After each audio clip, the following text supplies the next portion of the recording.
Voilà. On va le cacher derrière notre Coquito. Il a un nom ou pas? Coco, hein, c'est un koala, donc il s'appelle Coco. Bah oui, on va Alors, direct à l'essentiel. Du coup, voilà, c'est le nouveau partenaire là. C'est Bananamo qui m'a fait découvrir ça. Ouais. Et donc, c'est Oui, des. c'est vrai, j'ai vu dans ces stories. Donc, t'as. En gros, leur idée, c'est d'essayer de ramener un peu de. Comment dire? Un truc sain dans les boissons type énergétique et zéro sucre. Donc, leurs édulcorants sont bons. Tout est packagé de manière écologique. Donc, en fait, tous les paquets ici sont recyclables. Ok. Voilà, et ils font plein de goûts de malade. Alors, le problème, c'est qu'il y a beaucoup de goûts. Alors, ça, c'est les iced tea. Boissons type iced tea. On adore. Ok, ça marche. Ça, c'est les boissons énergétiques. Ouais. Et ça, c'est juste les boissons d'hydratation. Ok. Alors, pourquoi est-ce que je trouve ça intéressant en ce moment? Je réduis le café.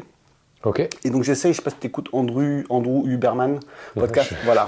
Et Vous savez le nombre d'heures que j'ai passé sur YouTube à l'écouter. tu sais, il parle du fait qu'il faut repousser le café le matin. Oui. Voilà. Et donc moi, normalement, c'était mon biberon du matin, tu sais, mon petit café le matin pour lancer la journée. Ouais. Et donc il y a un autre mec qui fait des podcasts qui s'appelle Chris Williamson. Je sais pas si ça dit quelque chose. Le nom vaguement, mais j'avoue que j'ai pas de visuel. C'est pas grave. En gros, lui, ce qu'il a dit, il a remplacé ça par des boissons hydratantes. Ok. Parce qu'en fait, l'idée, c'est tu commences par amener des minéraux, tu sais, du sel, enfin des choses comme ça dans l'organisme pour le réveiller comme ça. Et ensuite, tu commences le café. Ok. Voilà. Et donc, je me suis dit, il faudrait que je trouve une boisson d'hydratation. Et en fait, c'est arrivé pile poil à ce moment-là. Ok. Voilà. Donc, alors, moi, donc en ce moment, je profite du fait que ce soit la période de carême. Bon, je sais pas si. Voilà. Et en fait, tu dois sacrifier un truc. Donc moi, je sacrifie mon café et je mange de la viande, des produits animaliers qu'une fois par jour. Donc le reste du temps, je remplace par deux trucs que je teste. Donc ça, c'est la période du moment, c'est mes deux petits sacrifices du moment. Ouais. Et donc, c'est ce que je bois le matin en ce moment. D'accord. Voilà, donc là, tu vois, c'est intéressant du coup ce que tu dis, parce que tout à l'heure, tu me parlais de boissons hydratantes. Je me suis dit, en soi, c'est juste un parfum. Mais non, en fait, du coup, on a un apport pour une meilleure hydratation. Ok. Donc, c'est clairement ça. Donc, tu peux Ça, regarder. tu vois, je l'avais pas. Parce que je crois qu'il m'avait envoyé un mail. Ah, yes. Et tu vois, je l'avais pas parce que moi, je pense qu'ils étaient, du coup, avec le côté sport, en fait, le premier truc qu'ils m'avaient envoyé par mail, c'était, du coup, énergique. Directement, ils étaient allés là-dessus. J'étais là, en fait, alors, je me suis pas dit c'est un pré-workout, mais je me suis dit, étant donné que je consomme pas de pré-workout, le café, c'est genre une fois tous les 14 jours, tu vois. Donc, je me suis dit, si moi, j'en consomme pas, tu vois, je me sens pas de, ou autre. Mais alors là, enfin, toi, le timing est parfait. Ouais, c'est arrivé pile poil. Et donc, c'est très bon. Donc, il y a plein de goûts. Alors, donc, toi, plutôt boisson hydratation. Les deux sont hydratantes. Hein. Donc, alors, celle-là, moins. Il y a plus de choses là-dedans. Notamment du zinc. Donc, il faut faire gaffe parce que. Pour pas non plus. c'est ça, qu'on puisse réfléchir. Au niveau de. c'est ça, que le sang soit plus à la tête. Voilà. Et en fait, Mo, il en avait pris en même temps qu'un complément en zinc. Il commençait à avoir des gros maux de tête, en fait. Aïe, Parce que. en fait, c'est bien concentré, quoi. Ils se foutent pas de la gueule du monde. C'est ça, voilà. Alors, dans ce que j'ai goûté, moi, ma préf, c'était pamplemousse, mais je sais pas si. Oh, ok. Ouais, ça. Ouais, parce qu'au début, je partais sur du iced tea, mais je me dis autant goûter directement un truc hydratant. Je vais pas prendre de caféiné, donc on pourrait faire un iced tea et un truc. Soyons fous. Alors, tac, on va faire le petit jeu là. Voilà, ça va être tout le podcast, ça. Je te laisse choisir ça pendant que je vais faire les verres. Oui, parce qu'il y a des iced tea avec des goûts différents. T'as le iced tea thé noir, iced tea thé vert. Apple green tea. Voilà. Lime mint matcha green tea. Apple green tea les verts. Black tea. Acai hibiscus. Red grapes hibiscus. Mama.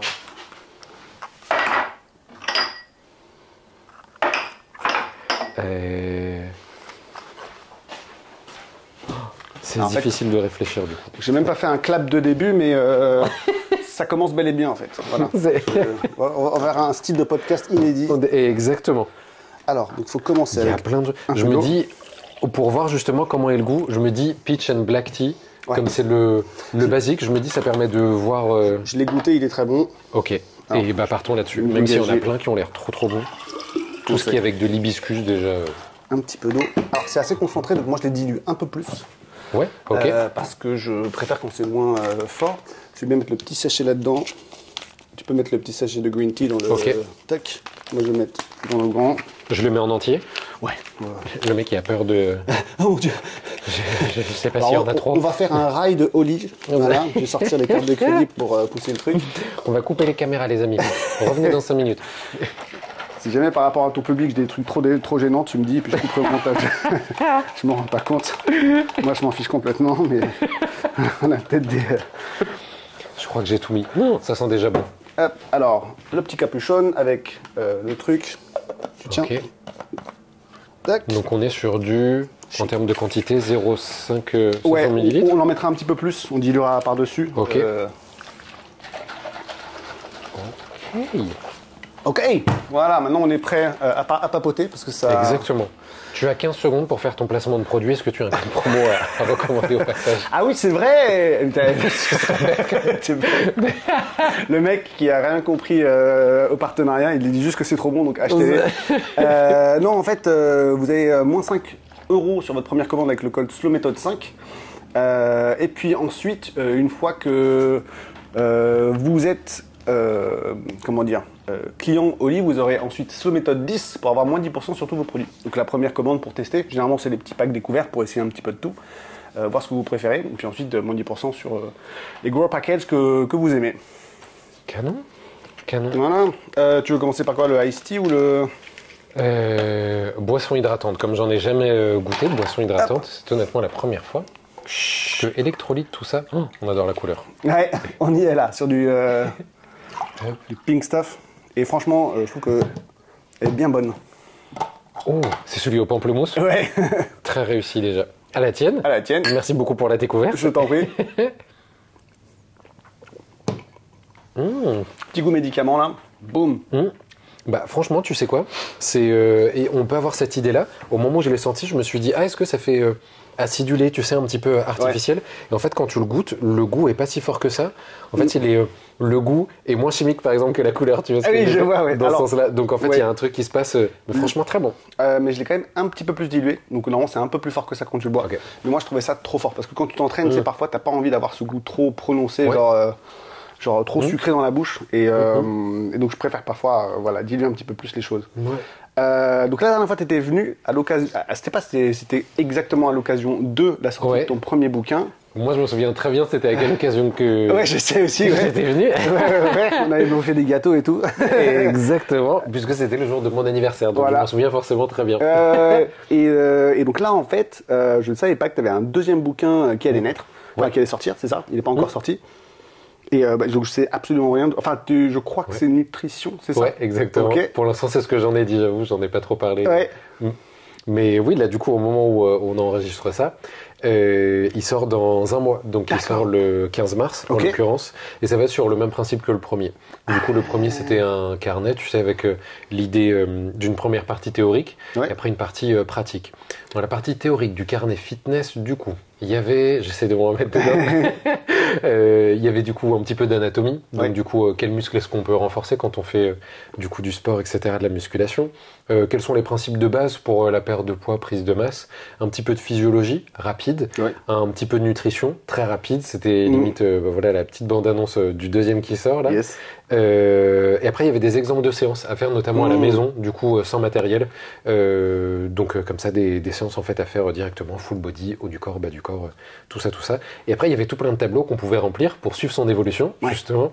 Et il y avait 12 mois de tableau, enfin l'équivalent de 12 mois, ce qui permettait en fait de faire son suivi sur un an. Ah ouais, d'accord, cool. Et puis il y a même ma maison d'édition qui avait rajouté des petits stickers à l'intérieur. Ah, c'est bien ça. Des petits stickers genre de smiley qui sourit, d'autres qui sont tristes, de croix, de tout ça, pour aider au tableau. Mine de rien, ça, l'humeur quand tu arrives à une séance, c'est assez intéressant.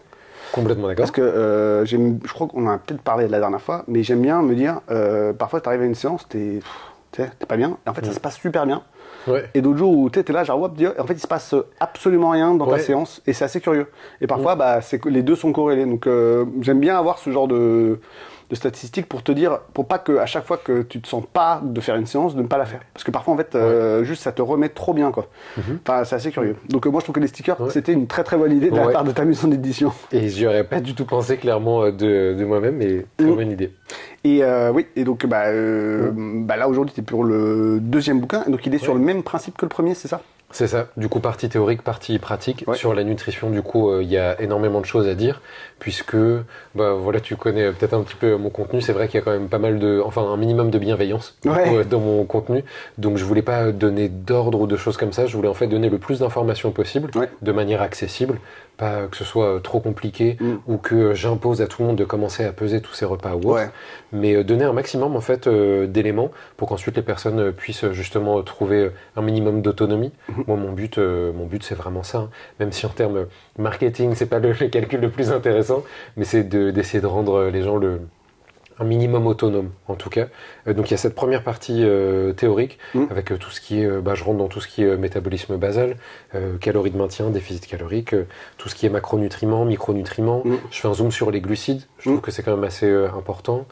Et après il y a aussi des recettes du coup dans une partie un petit peu pratique, et après il y a aussi des tableaux de suivi. On en a mis un petit peu moins, on n'a pas mis un suivi sur un an, dans le sens où je recommande pas du tout de toujours suivre voilà, tous les jours de se peser ou tous les jours peser ses aliments. Je trouve que c'est complètement contre-productif, mais peut-être même ne serait-ce qu'au moment des changements de saison, c'est peut-être pas facile à dire. C'est des choses comme ça. Je me dis que c'est des moments qui sont opportuns pour refaire un petit point sur son alimentation, où est-ce qu'on en est, et éventuellement sur ses mensurations, si jamais c'est quelque chose qu'on suit. Du coup, les deux bouquins sont complémentaires, en fait, c'est ça? Ouais, exactement. Du coup, je peux pas faire des trilogies, je sais pas ce qu'il va y avoir. Ou alors un bouquin sur le sommeil, tiens.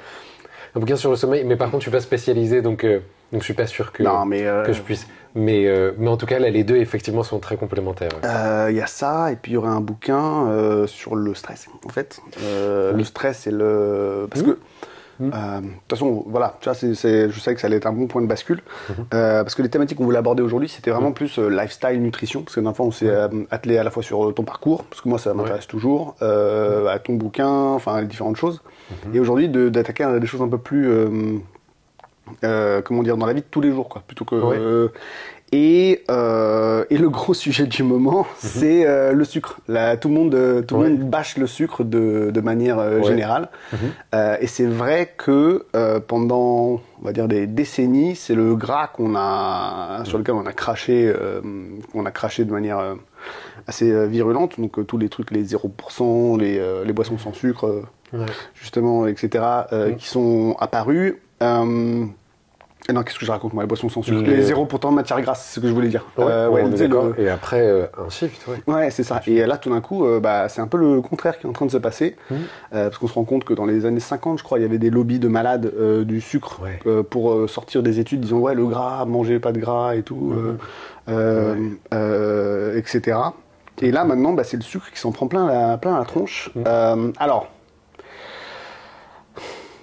Mon avis, c'est que ça va un peu trop loin, parfois, et ça dépend, mais je pense que c'est intéressant quand même qu'on parle de ça, des glucides, et donc moi je trouve que c'est un peu virulent. Je suis passé par des phases paléo, sans glucides, ce genre de truc. Et ça n'a jamais bien marché. J'étais convaincu par la théorie, mais la pratique, en fait, j'ai l'impression que quand tu fais du sport un peu intense, ça fonctionne pas, en fait. Par rapport à tes niveaux d'énergie, par rapport complètement, aux résultats de performance C'est ça. En fait, comme tu as l'impression de manger en volume, donc en gros, c'était... le régime paléo, en gros, c'est tu bouffes de la viande et des légumes et tu mets du gras dessus. Mais en fait, le nombre de calories, c'est satisfaisant, mais le nombre de calories que tu as pour faire tes exercices est pas dingue. Et beaucoup sur une semaine.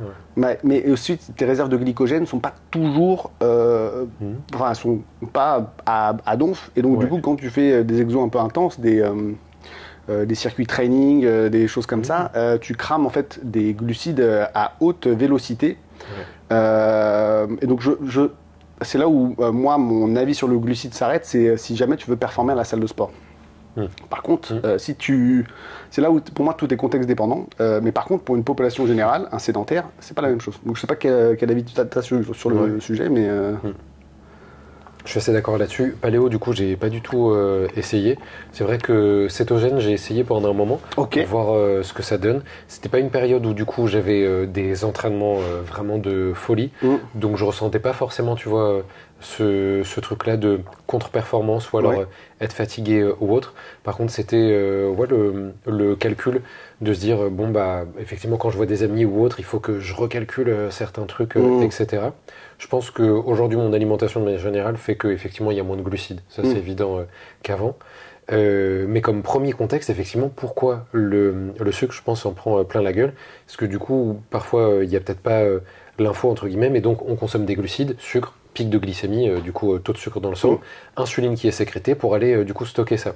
Et ce qui devient de plus en plus...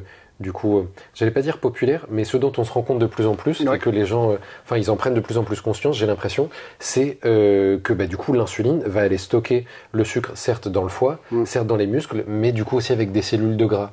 D'où l'idée que ça y est, il y a eu peut-être ce déclic de, en fait, consommer trop de sucre va peut-être me faire prendre du poids et du gras aussi. Comme tu le dis, effectivement, tout ce qui est dans l'extrême, de toute façon, je suis pas fan. C'est pour ça, d'ailleurs, je pense que quand j'ai essayé tout ce qui est cétogène, en fait, j'ai pas conservé ça très longtemps d'un point de vue strict, parce que... C'était une période de... On était sur 6 semaines, je crois, en tout. Ah oui, d'accord, ok. Donc, pour essayer, tu vois, quand même, de vraiment voir s'il y avait une différence ou autre. Surtout qu'en plus, au début, il y a des moments où tu te dis, bon, bah là, j'ai fait clairement une petite erreur, mon calcul n'était pas bon, j'ai pas prévu assez de repas ou quoi aux caisses. Donc, je m'étais dit, non, 6 semaines à peu près, c'est ça pour m'y tenir. C'était à la rentrée dernière, donc c'était à peu près au mois de septembre. Et donc, tout à l'heure, tu parlais en fait de la théorie, et c'est pareil en fait de passer dans la pratique. J'étais là, j'ai l'impression que c'est trop extrême, je fais un peu trop attention, et ça me plaît pas, me plaît pas tant. Mais par contre, je reviens sur le dernier élément ensuite que tu as dit, où je suis d'accord entre un sportif, quelqu'un qui consomme énormément d'énergie par jour et par semaine. Je pense pas que trop réduire les glucides soit effectivement le plus évident. Après, du coup, il y a effectivement les personnes qui sont sédentaires où on se dirait moins besoin de glucides, mais en même temps, j'aimerais bien que les personnes sédentaires fassent un petit peu plus de sport. Donc, l'idéal, ce serait qu'elles rejoignent un petit peu l'autre catégorie du coup de personnes, même si effectivement, elles ont peut-être moins d'énergie à dépenser, mais la sédentarité aura tout autant de défauts, comment ça s'appelle, de répercussions négatives qu'une personne qui fait beaucoup de sport et qui mange pas beaucoup de glucides. Ouais. Mais c'est. Je suis d'accord. Mais c'est vrai que c'est intéressant que les gens maintenant que je n'aime pas dire les gens. Il faut que j'arrête de dire les gens. Oui, on en parlait la dernière fois. Et tu sais qu'à chaque fois je me le dis, quand dans une phrase je suis en train de dire mais tu sais les gens, je suis là bah oui mais précise en fait. Qui ça les gens. De manière générale, c'est rare de rencontrer quelqu'un qui se rend compte que on peut faire basculer son corps, on peut shifter les hormones de son corps par rapport à ce qu'on ingère et par rapport à ce qu'on fait. Et notamment les glucides. On peut s'amuser à, par exemple, le régime cétogène, tu vas réduire tes pics d'insuline. Parce qu'en mangeant des protéines, ça monte un petit peu. L'insuline, elle monte, elle descend selon différentes choses. Réguler ta glycémie, machin et tout.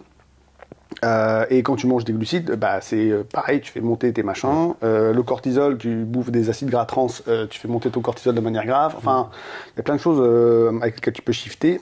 Et donc c'est vrai que c'est bien que la population générale se dise d'accord, en fait, l'alimentation, ça, c'est pas anodin, quoi. C'est les calories, oui, mais il y a aussi ce qu'il y a dedans. Donc c'est à la fois la qualité et la quantité. En termes de hiérarchie. J'ai un peu de mal, c'est compliqué parce qu'en fait je me dis, c'est compliqué comme sujet, mais s'il fallait hiérarchiser, tiens je vais te poser la question, s'il fallait hiérarchiser la qualité ou la quantité en termes de calories, pas la quantité en termes de volume, est-ce que tu saurais lequel tu mettrais avant? Moi je sais ce que j'ai en tête, mais je sais pas ce que tu déciderais d'abord. Je te mets un peu là sur ouais.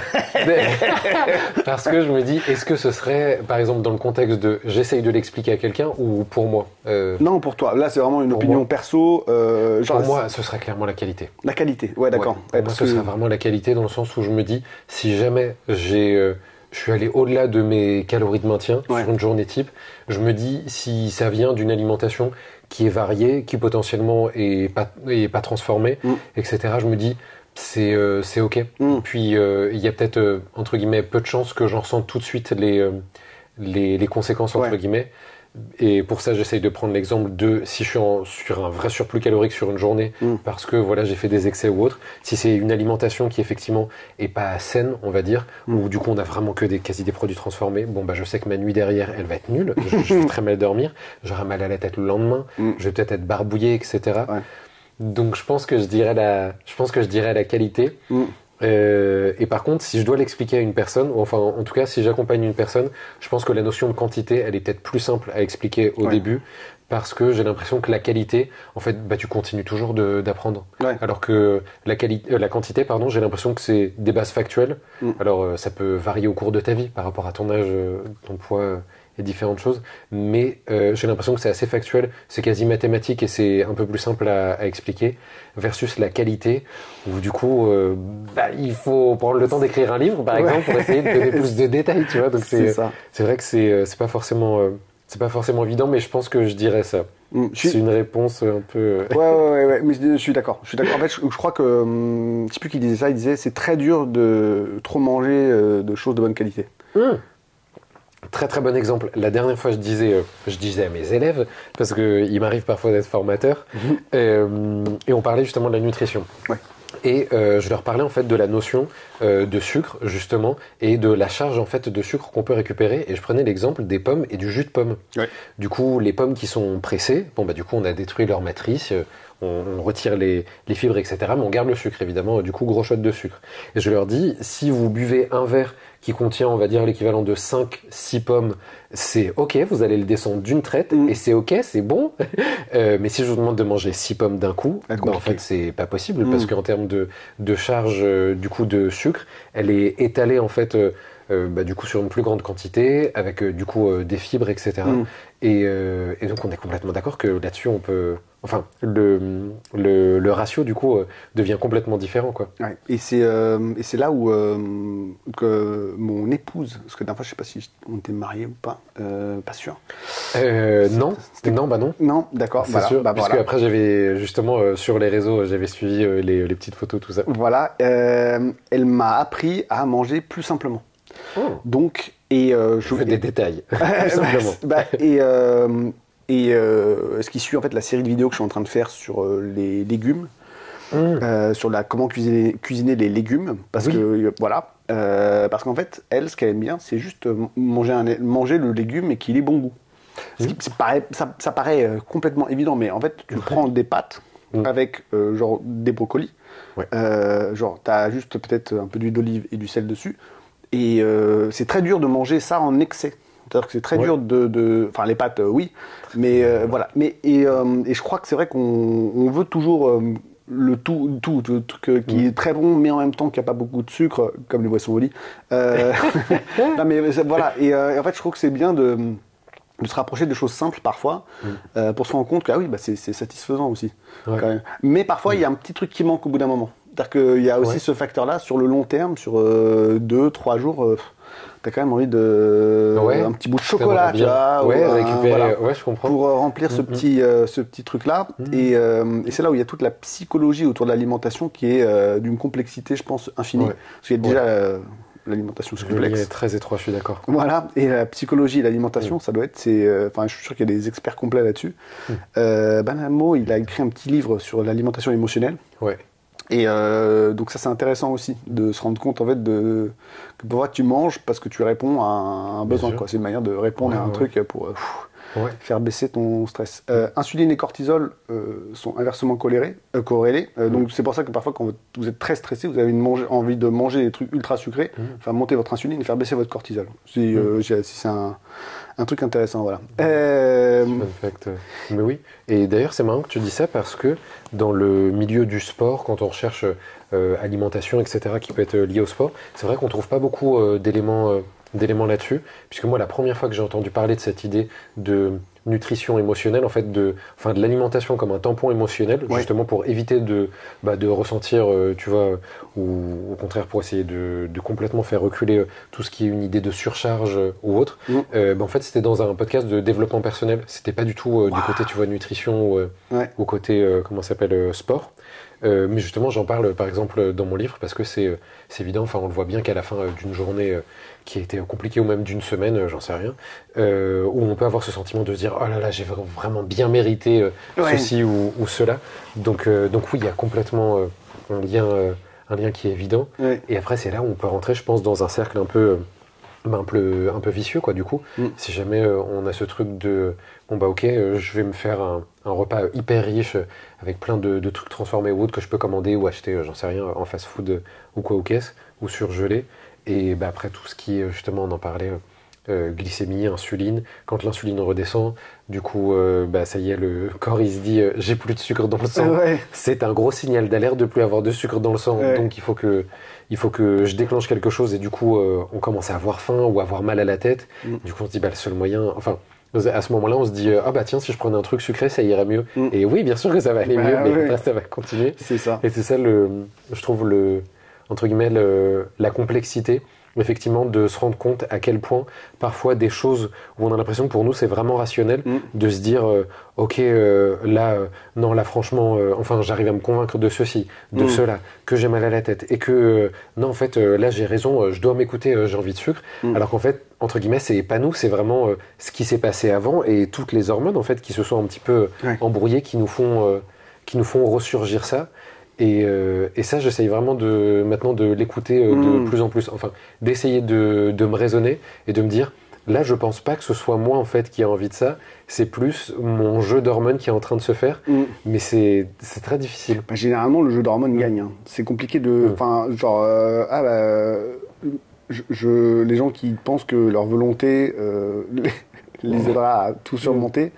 Entre la. Pardon, je te suis tout à l'heure.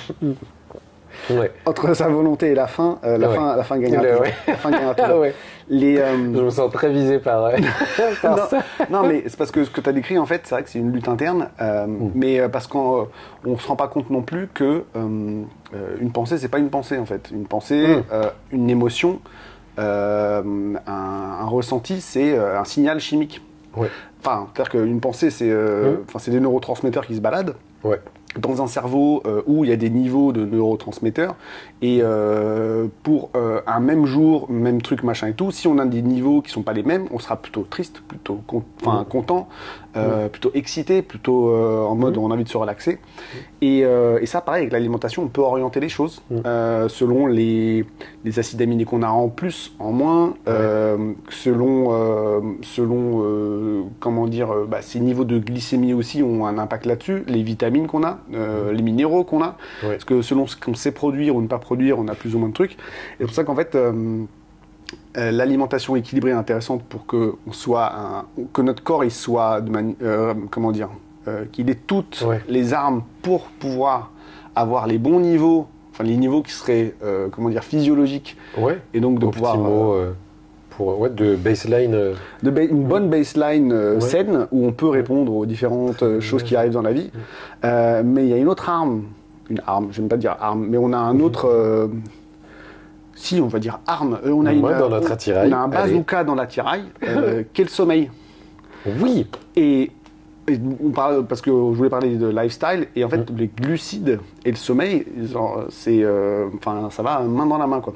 Ouais. Toi, tu voulais réagir, je ne veux pas te couper, mais le sommeil. Non, du tout, c'était pour appuyer l'importance du sommeil, je suis d'accord. Du coup, comment est-ce que tu le vois, le lien glucides-sommeil En fait, une nuit courte, ça te rend diabétique, en fait, techniquement. Ok. C'est-à-dire que en fait, ça fait que tu deviens résistant à l'insuline. Tu fais une nuit courte. Okay. Pendant 24 heures, tu es résistant à l'insuline, en fait. D'accord. Parce que tu n'arrives plus à réguler ta glycémie de manière logique. C'est pour ça que, tu sais, après les nuits blanches ou les trucs comme ça, tu as envie de manger. Tu as faim toute la journée, quoi. Toute la journée, tu as faim. Du coup, d'accord. Derrière le... Ah, ok, c'est hyper intéressant, ça, je ne savais pas du tout. Autre chose, tu as testo descend. Ça, oui, ok. Voilà. Donc, tu as, en fait, l'un des... l'une des choses les plus intéressantes avec la testostérone, c'est sympa parce que ça te fait maintenir du muscle, prendre du muscle, machin, mais en fait, c'est le goût à l'effort. Okay. En fait, ça c'est pareil, les hormones ont aussi une incidence sur ton cerveau. Ouais. Donc si tes hormones ne sont pas au bon niveau, bah, tu n'auras pas les bonnes réactions par rapport aux choses. Donc il y a des gens qui disent j'aime pas faire du sport. En fait, tu peux te poser la question, est-ce que ce serait pas un taux de testostérone un peu bas, voilà. Et donc en fait, le sommeil étant le régulateur hormonal, pour que tu vois, ta physiologie soit à une bonne baseline ou bien un peu en mode super-héros, faut vraiment réguler son sommeil. Et ça, c'est parce que moi, c'était mon gros, c'était ma croix et ma bannière. En fait, je sais pas me coucher le soir. Okay. M'endormir, j'ai aucun problème. Genre si je ferme les yeux, je me mets de côté, c'est bon. Mais on avait parlé la dernière fois du sommeil et des difficultés. Je t'avais demandé des conseils pour depuis l'année dernière. C'est vrai, t'as trouvé donc du coup, t'as continué ton rituel enfin pas ton rituel, mais ton habitude. Complètement. Excellent, super. Ouais. Et voilà. Et donc le sommeil, voilà. Je pense que c'est quelque chose que les gens négligent trop. Ils se rendent pas compte en fait du déficit de sommeil qu'ils peuvent avoir. Ouais. Tu vois, la résistance à l'insuline, ça je l'avais pas. Les deux hormones principales que j'avais vraiment retenues, c'est qu'effectivement si tu fais une nuit courte ou que ton sommeil a été très mauvais, trop saccadé ou autre, c'est au niveau du cortisol. Du coup on n'est pas redescendu assez, donc en fait il reste assez élevé, et en plus le matin tu as un pic du fait de te lever, et donc là tu peux rentrer sur un cycle, en fait des cycles de 24 heures où ton cortisol redescend jamais là où il devrait, et l'adénosine aussi qui s'est accumulée au fur et à mesure dans le cerveau. En fait c'est surtout à cet endroit-là qu'elle va s'accumuler au fur et à mesure de la journée, et en fait pendant la nuit on peut vraiment voir le sommeil comme un Karcher en fait qui va nettoyer du coup et qui va complètement relâcher le cerveau de tout ce qui est adénosine, etc. Ce qui fait que le lendemain matin, quand on se réveille, on se sent plutôt frais, etc. Versus quand justement t'as pas assez dormi ou que ta nuit a été vraiment de piètre qualité. Du coup, tu te retrouves avec tu sais, un peu cette sensation de brouillard, etc. qui peut venir en fait de là. Parce que c'est comme si la pression, entre guillemets, c'est une image assez forte, mais la pression intracrânienne en fait était pas redescendue pendant la nuit. Parce que l'adénosine, en fait, elle fait quoi dans le cerveau? Je l'ai pas ça. En fait, c'est au fur et à mesure de la journée pour justement fournir de l'énergie, adénosine, triphosphate, etc. En fait, on se retrouve avec de l'adénosine qui va s'accumuler au fur et à mesure au niveau du cerveau. Ok. Et donc en fait, tu refais tes réserves d'énergie du cerveau quand tu dors, quoi. Ouais. Et du coup, en fait, il vient complètement du coup ouvrir les vannes pour du coup un petit peu recycler tout ça. Et comme je dis, faire un petit coup de Karcher pour qu'il soit tout frais le lendemain matin. Et du coup, cette sensation un petit peu, tu sais, de brouillard, de mal de tête quand tu te réveilles ou t'es pas du tout dedans, très souvent c'est lié à ça. Non, je l'avais pas ça. Tu vois, comme ça se complète. Alors en plus, effectivement, si tu rajoutes à ça la résistance à l'insuline, le cortisol qui reste élevé, tu te retrouves avec effectivement une journée où là, tu vas péter ton quota calorique. Non, mais ça, comme jamais. C'est un peu, mais c'est pour ça aussi que tu sais, les gens qui ont des travaux de nuit, tu sais, les horaires décalés, les 3-8, les machins, les trucs, ils prennent du poids, ils se rendent pas compte pourquoi. Ils savent pas pourquoi. Parce qu'en fait, tout ça, c'est détraqué, quoi. Ouais, c'est vrai que d'ailleurs ça m'est déjà arrivé d'avoir des personnes en suivi du coup qui faisaient soit les 3-8 ou alors qui travaillaient de nuit, et c'est vrai que c'est difficile de trouver une belle marge de progression parce que du coup on peut mettre énormément de choses en place, mais c'est vrai que le sommeil va dans tous les cas en fait être affecté d'une manière ou d'une autre, et ça joue un rôle tellement important que c'est vrai que c'est compliqué. Souvent c'est des personnes où dès le début d'ailleurs j'étais assez honnête où je disais écoute, moi je peux t'accompagner sur la partie sport, sur la partie alimentation je peux te donner toutes les recommandations que j'aurai, mais c'est vrai que sur le sommeil je suis pas un expert, donc peut-être qu'il faudra consulter après quelqu'un qui pourra aider, parce que je sais qu'il y a quand même cette idée qu'en gros le corps aime l'habitude, donc même si on n'est pas calé sur le cycle circadien, du coup sur le rythme du soleil, tout ça, si on arrive à garder le même rythme, est-ce qu'au final du coup le corps peut pas y trouver une sorte de rythme auquel il devient de plus en plus habitué?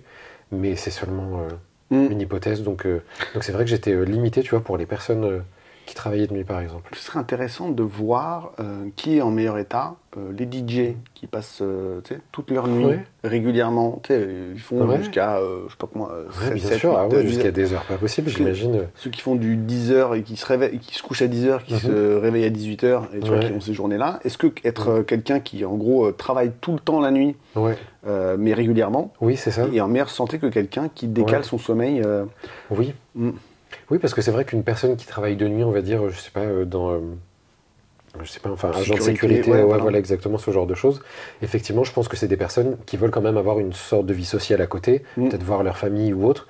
Donc je pense qu'il y a ça qui doit pas être évident, versus par exemple, peut-être que c'est vrai qu'un DJ, je me dis, lui, sa vie sociale, peut-être qu'elle commence à 17h au final. Tu vois, donc c'est vrai qu'il peut peut-être garder tout le temps ce rythme-là, sans être après pendant la journée redécalé par autre chose. C'est vrai que ça serait intéressant à voir. On va appeler David Guetta. Et puis aussi, sur le décalage, les pires, c'est peut-être les pilotes de ligne. Je ne sais pas si... je me rends pas. Ça doit être un truc, ça aussi. Ou les hôtesses de l'air. Je ne me rends pas compte que c'est l'incidence sur leur santé au long terme, de voir en fait de voir les différentes études sur le sommeil, la longévité de ces gens-là. Est-ce que ça affecte ou pas si ça affecte pas, est-ce que c'est parce que je sais qu'ils ont des rythmes étranges, genre ils font un vol de 12 heures, et puis après ils ont genre 2 ou 3 jours, puis après ils reprennent un vol. Enfin, je sais pas trop comment ça fonctionne. Le temps de récupérer, ça c'est vrai que c'est chaud au niveau de la fatigue. J'ai déjà eu une personne dont effectivement c'était le métier, et effectivement c'est ça. En fait, leur repos dans le pays où ils vont, je parle des longs courriers, puisque la personne c'était pour des vols long courriers. Du coup, ils vont rester effectivement un temps qui est proportionnel au temps de vol. D'accord, ok. Mais du coup, t'es quand même, quand même claqué parce que ne serait-ce que déjà en termes de fuseau horaire, je te laisse imaginer que t'es sur des fuseaux horaires différents. Le soleil, je pense que tu le vois pas beaucoup dans l'avion. Enfin, il y a peut-être les hublots qui sont ouverts, mais quand tu pars sur un vol de 10-12 heures, du coup, tu le vois pas beaucoup, à mon avis, le soleil. Donc, je pense que t'es décalé de plein de manières différentes. Je serais curieux. Je suis vraiment curieux de voir ce genre de... Je pense que sur le long terme, effectivement, au niveau de la santé, ça doit être compliqué. Même au niveau de la santé mentale, à mon avis. Mais donc on parlait de tout ça parce que c'est la régulation de la glycémie. Et en fait, il y a un nouveau truc qui sort là en ce moment, enfin qui est en train de monter. Parce que moi je veux goûter le ici. Il faut le rediluer du coup. Goûte peut-être déjà. Non, c'est 500 ml par dose, mais je sais pas combien il y en avait là. S'il faut en mettre plus, on est sur combien? On est sur du 300. Donc dis-lui déjà bien, parce que sinon tu vas avoir un waouh, c'est costaud votre truc là. Donc en fait il y a un nouveau truc qui est en train d'apparaître, ça s'appelle la science musculocentrique. Musculocentrique, j'ai jamais entendu parler. Musculocentrique. Alors faudrait que je retrouve le nom du docteur. On ne peut pas dire la docteur, je ne sais pas comment ça se dit. Je dis du docteur, mais de la doctoresse, je ne sais pas si ça se dit. Je sais pas, je crois que j'aurais dit la docteur. Qui a un doctorat en physiologie sportive et qui travaille en gériatrie. Voilà. Et dans le syndrome métabolique. Syndrome métabolique, avec grand plaisir. Et ils se rendent compte, en fait, à travers les différentes études... Pour être sûr que ça te va... Merci, c'est cool. Que ce qui est important, c'est pas forcément la quantité de gras qu'on a, c'est le ratio gras-sucre. Gras-muscle. Je dis sucre. Gras-muscle. Donc en fait... J'ai visualisé muscle au moment où tu as dit sucre. Tu peux être gras, mais si tu as énormément de masse musculaire à côté, en fait, ça protège dans le sens où le problème avec le gras, le surplus adipocitaire, donc ça, il faut le savoir aussi, le tissu gras, pour ceux qui nous écoutent, c'est un tissu hormonal, c'est pas inerte. Et donc, c'est vrai que ça a tendance à augmenter le taux de cortisol qu'on a. Ça provoque des problèmes de glycémie, puis ensuite, voilà. Mais le muscle, lui, c'est ton tissu qui te sert à lutter contre tes variations de glycémie. Pour plusieurs raisons, parce que déjà, il te permet d'être moins sensible, plus sensible à l'insuline, il faut que je fasse gaffe, plus sensible à l'insuline, et donc tu peux mieux tamponner tes pics glycémiques. Parce que tu as plus de masse musculaire. Donc en fait, à la fin on va dire faut tout faire. Voilà, faut mieux dormir. Non mais en gros ça va être ça quoi. Non mais voilà.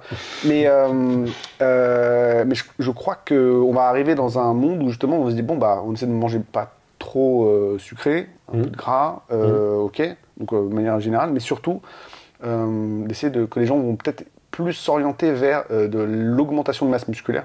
Moi, c'est l'impression que j'ai, je sais pas pour toi, mais que le renforcement musculaire, ça se normalise un petit peu.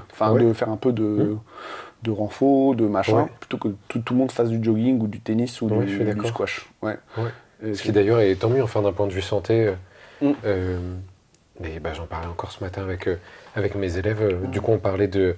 il est vraiment... il est bon. Vraiment sympathique. Je crois que c'était pile la bonne dose, effectivement. Bravo. C'était pas mal.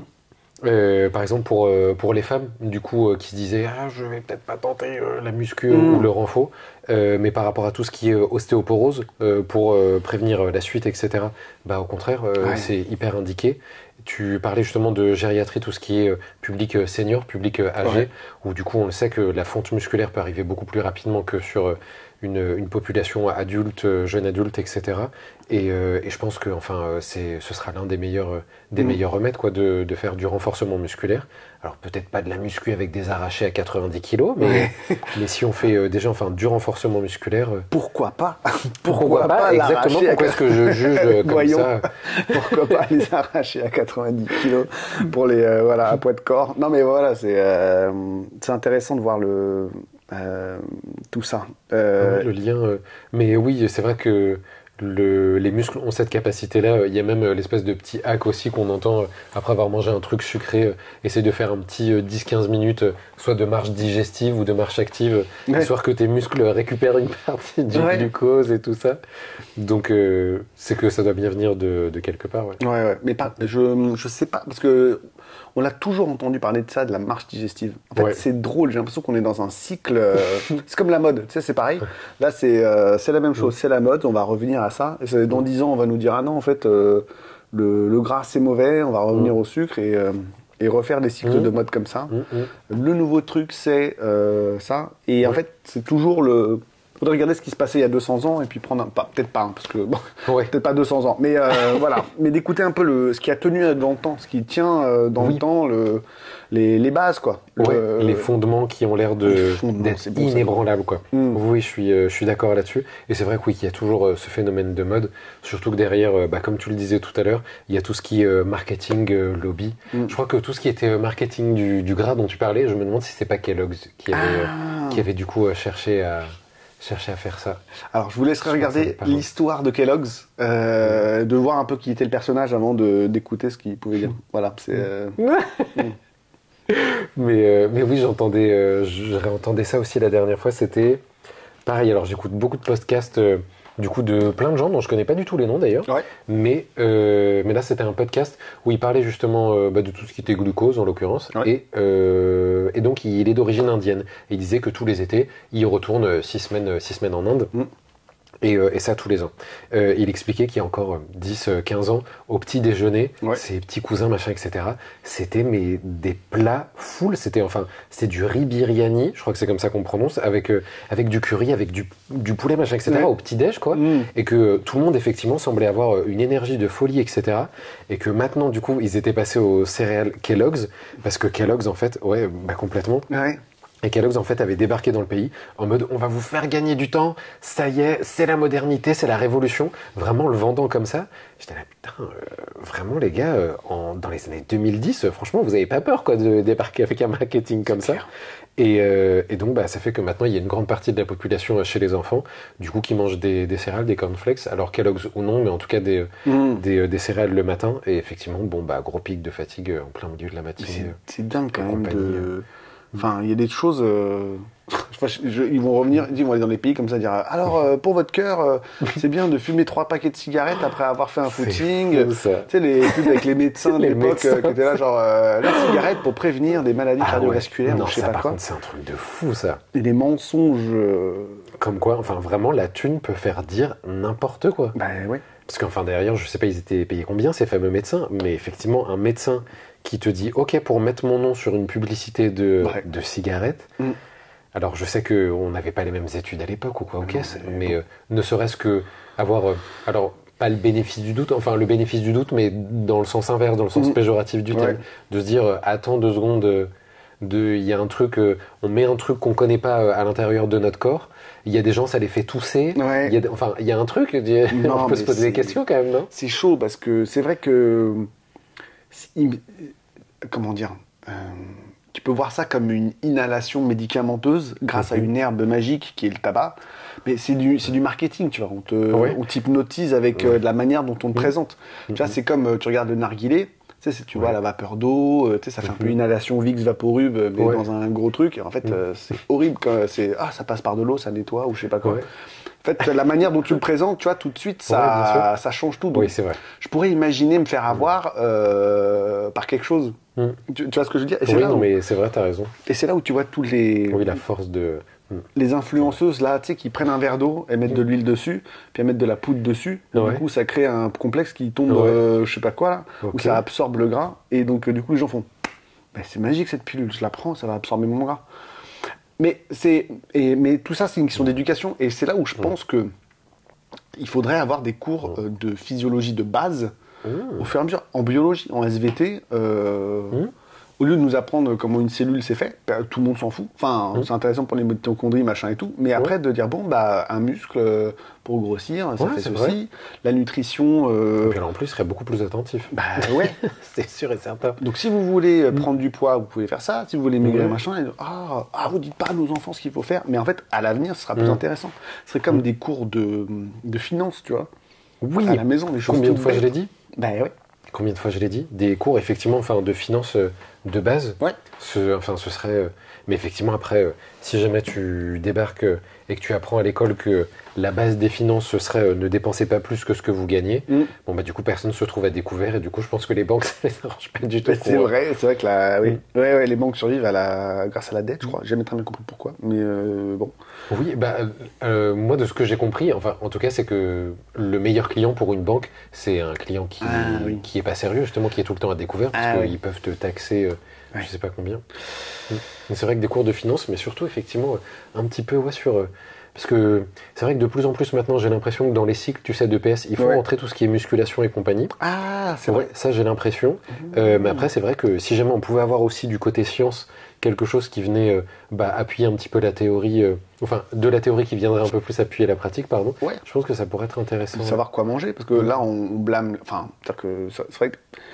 Parce que les parents sont peut-être pas forcément au courant et ils font du mieux qu'ils peuvent quand ils veulent nourrir leur gamin. Ils leur font plaisir, ils disent il y a de l'énergie là-dedans, regarde, des vitamines, des minéraux, c'est très bien. Mais ils leur donnent ça. C'est très bien marketé. Comme tu dis, effectivement, on prend un paquet de céréales, des vitamines et des minéraux pour tenir toute la journée, je sais plus comment est-ce qu'ils le formulent. Effectivement, tu as envie d'y croire, quoi. Puis en plus, comme tu dis, si tu regardes dans les ingrédients, effectivement, il y a marqué. Alors là, les lignes, elles sont interminables, vitamines A, B, C, D, K, E, etc. Tu dis c'est super. Oui, c'est ça. Effectivement, des vitamines, c'est bon pour mes enfants, quoi.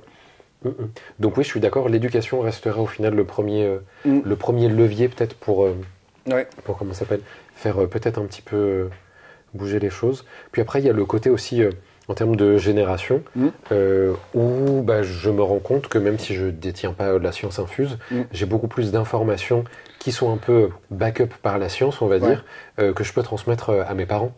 Par exemple, je me souviens vraiment, ma mère me dire, j'étais vraiment très petit, on était dans les rayons, etc. Et j'étais en train de regarder le rayon bonbons. Alors, les bonbons, j'aime pas ça du tout, mais il y avait les Kinder au rayon bonbons en l'occurrence. Et du coup, je me souviens de lui avoir demandé, est-ce que je peux en prendre? Parce que peut-être que ça faisait un moment que j'en avais pas pris. Elle me dit, et donc elle prend la boîte de Kinder, et je l'entends encore me dire, ça quand même, celui-ci, il est de bonne qualité. Donc tu vois, le marketing quand même est très très fort, puisque Kinder, qualité si on veut, mais ça reste un énorme shot de sucre, ça reste ce que tu veux, etc. Et donc elle pouvait pas avoir conscience, tu vois, de tout ce qu'il y avait derrière. Elle se dit, ok, c'est du chocolat, manifestement il est de qualité, donc on est parti. Donc aujourd'hui, je peux lui expliquer que Kinder, c'est pas non plus la folie, ça veut pas dire qu'on n'en mange plus jamais de notre vie, mais que c'est pas ce qu'on en a comme image. C'est ça, le matin, c'est pas dingue, quoi. Voilà, au petit-déj, on va quand même éviter. Ça, c'est drôle parce que mes petits-déj préférés, c'est quand je retournais en Angleterre dans ma famille et que mon grand-père nous faisait le petit-déj anglais, quoi. C'est l'assiette comme ça, bim, avec tout, les tomates, les saucisses, le bacon, les œufs.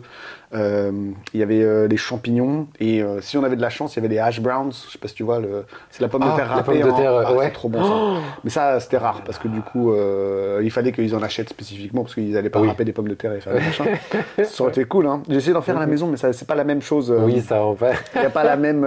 Faudrait que je trouve une bonne recette pour essayer d'en faire. Et ça, c'est tellement bon, petite galette de pommes de terre, voilà, trop bon. Et c'est vrai qu'après, t'es calé pour la journée, quoi. Enfin, pas pour la journée, mais t'as pris un petit déjeuner, tu tiens largement jusqu'à 12h-13h, quoi. Largement. Donc c'est et ça se perd aussi, ça se perd. Juste, il enregistre encore. Ouais, c'est bon. Le petit check qui sera coupé au montage. Oui, au cas où. Ouais, on va éviter. Et du coup, nos micros fonctionnent bien. C'est parfait.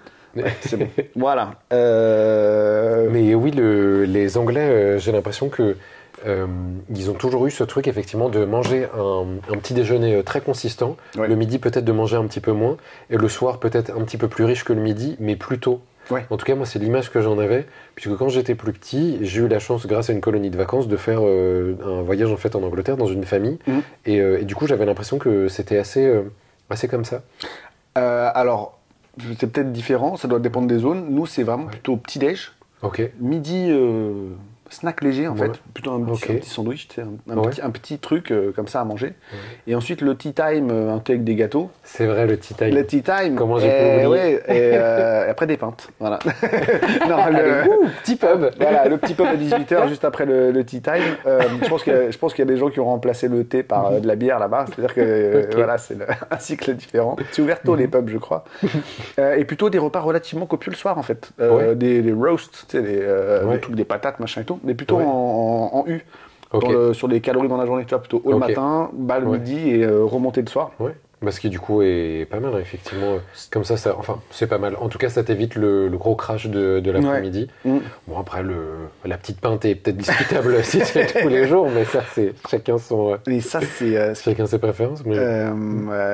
petit shift, ou parenthèse. En fait, je m'ai déjà jamais rendu compte à quel point les gens buvaient beaucoup en Angleterre par rapport en France. C'est assez impressionnant. Parce que moi, toute mon enfance, quand t'es gamin, tu te rends pas compte en fait que la famille boit beaucoup. Tu vois. Alors après, c'est peut-être parce qu'à chaque fois c'était les vacances et mes parents allaient là-bas.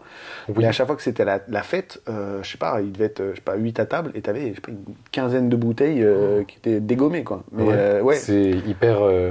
C'est ça, puis la petite pinte, le machin, mais c'est normal. Et c'est pareil chez les amis de mes parents, chez les machins, c'est assez... Alors je sais pas si c'est une histoire de lumière, c'est comme l'alcoolisme en Finlande, Danemark, machin et tout, la Russie. Si le fait qu'il y ait moins de lumière, parce que quand il commence à faire nuit à 14h30, enfin le soleil commence à descendre et à 15h30 c'est limite, parce que ici à 16h30 c'est en hiver, ça y est, la nuit, déjà, ça picote, mais quand tu vois, tu t'es levé, enfin tu vois, et je sais pas si c'est cette influence-là du soleil qui fait que les gens rallongerait la soirée, le sentiment un peu... Et qui augmente la dépression aussi. Vitamine D, machin, tout ça. Est-ce que tout ça... Attends, je vais arriver à le caler là, derrière Coco. Voilà. Hop là. Tac. Et ça aussi. Donc sortir dehors. Sortir dehors, prendre du soleil ou prendre un complément vitamine D chez Greenway. Il faut tous les placer. Parce que toujours pour rester dans le lifestyle, c'est vrai que cette idée de sortir marcher, je sais pas si tu marches beaucoup toi ou pas. Depuis l'année dernière, si jamais on devait faire un avant-après de l'année dernière, je pense que l'énorme truc que j'ai intégré, c'est la marche. C'est vrai ? Vraiment le matin, c'est vraiment une passion. Alors soit je me débrouille, c'est pas je me débrouille, ça veut rien dire, mais en gros je vais à pied à mon lieu d'intervention. Si par exemple je suis formateur, ça m'arrive assez régulièrement cette année, j'en suis très content, et du coup ça peut varier entre 50 et 1h30 de trajet de marche aller, et du coup je fais l'aller-retour en fait à pied, et si jamais je sais que je dois prendre la moto pour aller à un endroit parce que le reste de ma journée, il va falloir que j'enchaîne à d'autres endroits trop rapidement et même les transports en commun ne pourraient pas me permettre d'enchaîner. Je prends la moto, mais du coup je sors volontairement pour marcher entre 40 minutes et 1 heure. Vraiment, j'ai pris le pli. C'est assez fou. Ça s'est fait, je sais pas, c'était à la rentrée dernière, si je dis pas de bêtises. C'était à la rentrée dernière. Du coup, si on rentre complètement dans confessions intimes, du coup, j'ai commencé à prendre un traitement au mois de septembre dernier, qui du coup a une incidence en fait sur la fréquence cardiaque. Donc c'est ce qu'on appelle c'est un effet batmotrope. Donc ça va augmenter ta fréquence cardiaque même quand tu es au repos. D'accord. Donc en termes d'activité physique, pendant 6-7 semaines, du coup, je me voyais pas trop tenter la salle de sport ou quoi aux caisses, et je me suis dit, je peux pas rester sans rien faire. Et donc c'est là que du coup j'ai eu envie, en plus dans tous les cas, de marcher un peu plus, et où je me suis dit, en fait, je vais essayer de le caler le matin. Et avant, ça m'arrivait parfois de faire des morning walks de 15 minutes. Et là, en fait, je me suis rendu compte au bout d'une demi-heure que j'avais envie de continuer à marcher. Et donc, ça s'est vite transformé en 40, 45, 50 minutes. Et maintenant, 1h30 de marche pour aller travailler, ça me dérange pas du tout. Ok. Je trouve que ça apporte énormément de choses. Je trouve que ça réveille vraiment bien le corps. Ça, c'est tout bête. Bon, après, tu augmentes aussi ton fameux NEAT. Donc, la quantité d'énergie, de calories qu'on brûle par jour sans que ce soit forcément une activité physique à proprement parler. Et puis en termes mental, je vois beaucoup la différence, puisque comme je vais sortir juste après, je vais aller marcher juste après m'être réveillé, donc soit je prends le temps de me préparer si jamais je dois aller travailler derrière, mais si c'est juste pour une marche, du coup je fais rien du tout, j'enfile mes lunettes, mes baskets et je vais marcher. Donc il y a en fait 1h, 1h30, parfois même on va dire 2 heures, où je consulte pas en fait mon portable après le réveil. Je vais le sortir peut-être parce que je vais aller écouter de la musique, du coup parfois en marchant, mais par contre je vais absolument pas regarder mes notifications, je vais pas regarder mes mails, je vais pas regarder les commentaires sur les réseaux sociaux, etc. Donc en fait ton cerveau il a pas le temps en fait de s'embarquer là-dedans, ce qui fait qu'en fait je dis tellement ça. Ce qui fait qu'en fait, c'est pas grave. Ouais, je trouve que c'est pas joli ce qui fait qu'en fait, mais bon, je me suis rendu compte que je le disais beaucoup. Ce qui fait qu'en fait, quand j'arrive par exemple en formation, en fait, j'ai eu 1h30 de temps pour moi, ce qui fait que ça y est, j'ai de l'énergie pour les autres, versus si en fait, je devais déjà commencer à répondre à des mails, ou à répondre à des commentaires ou des DM sur les réseaux sociaux. En fait, quand tu arrives au travail, c'est mon sentiment, j'ai l'impression qu'on m'a déjà en fait pris de l'énergie et que j'ai pas eu de temps pour moi. Alors après, évidemment, ça dépend de tout un chacun et c'est quoi nos différentes contraintes qu'on peut avoir chaque jour. Moi, du coup, c'est pas tous les jours que je vais donner formation. Donc, il y a des jours où je peux me lever, je sais pas, à 7h30, marcher pendant 1h, 1h30 juste pour moi, et après, je travaille à l'ordinateur.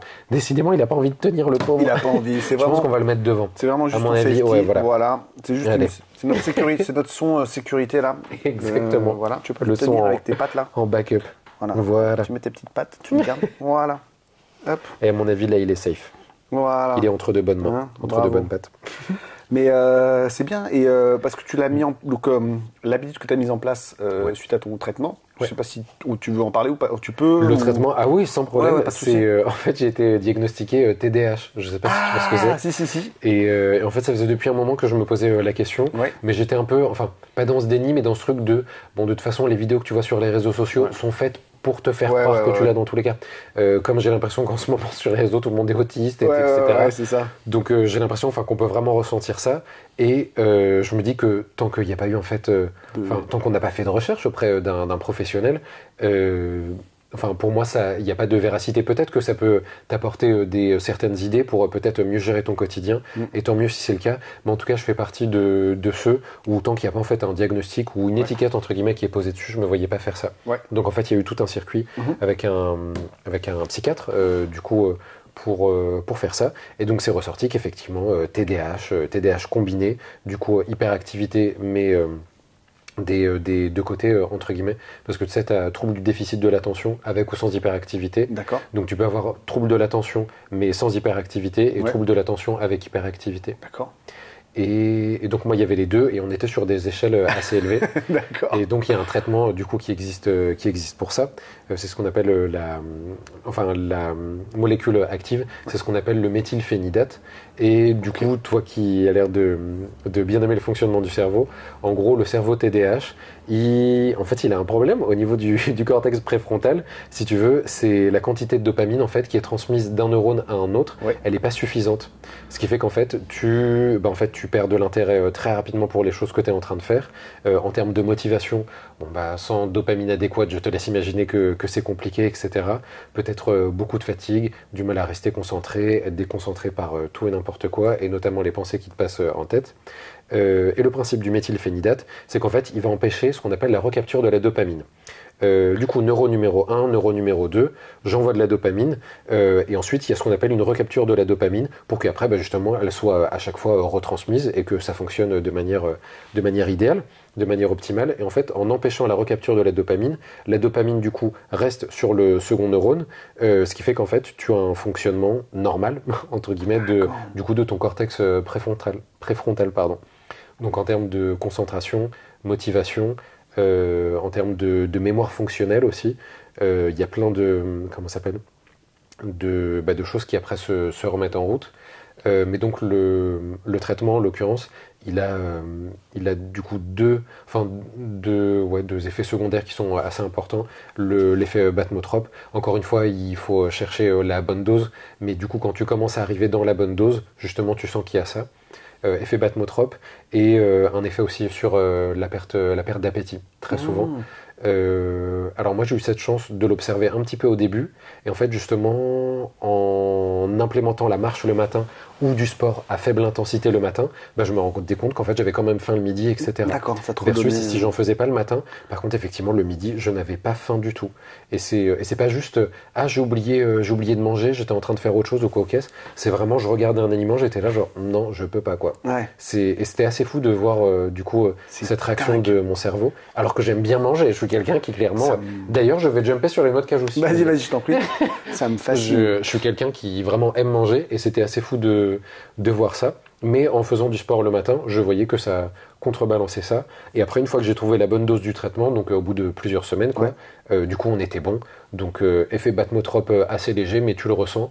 En gros, si jamais tu me demandes de monter, 6 étages, 6 étages d'un coup, désolé. avec le traitement que tu as pris 1 heure ou 2 heures avant, du coup tu sens que ça peut tourner un petit peu. Voilà, exactement. Ouais. Mais sinon, au cours de la journée, il n'y a pas d'incidence.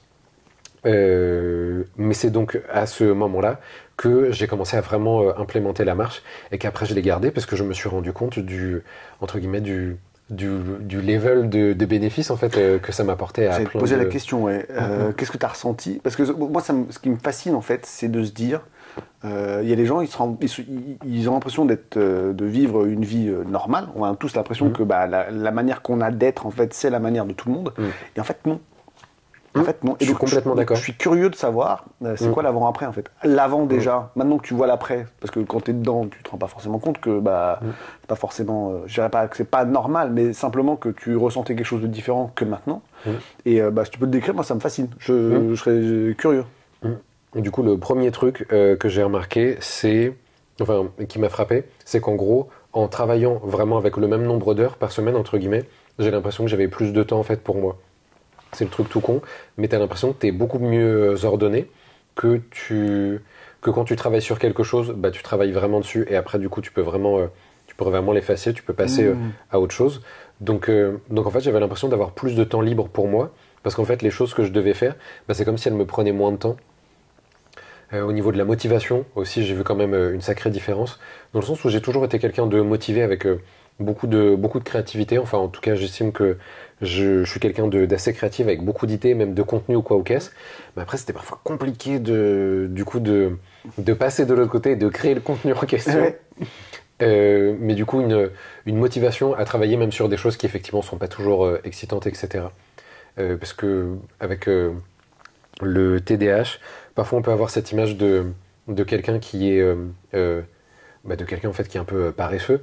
Du coup, ok, donc en fait tu fais que les tâches qui t'intéressent, tu fais que des choses qui t'intéressent. Nous aussi on aimerait bien faire ça, mais malheureusement c'est pas aussi simple que ça.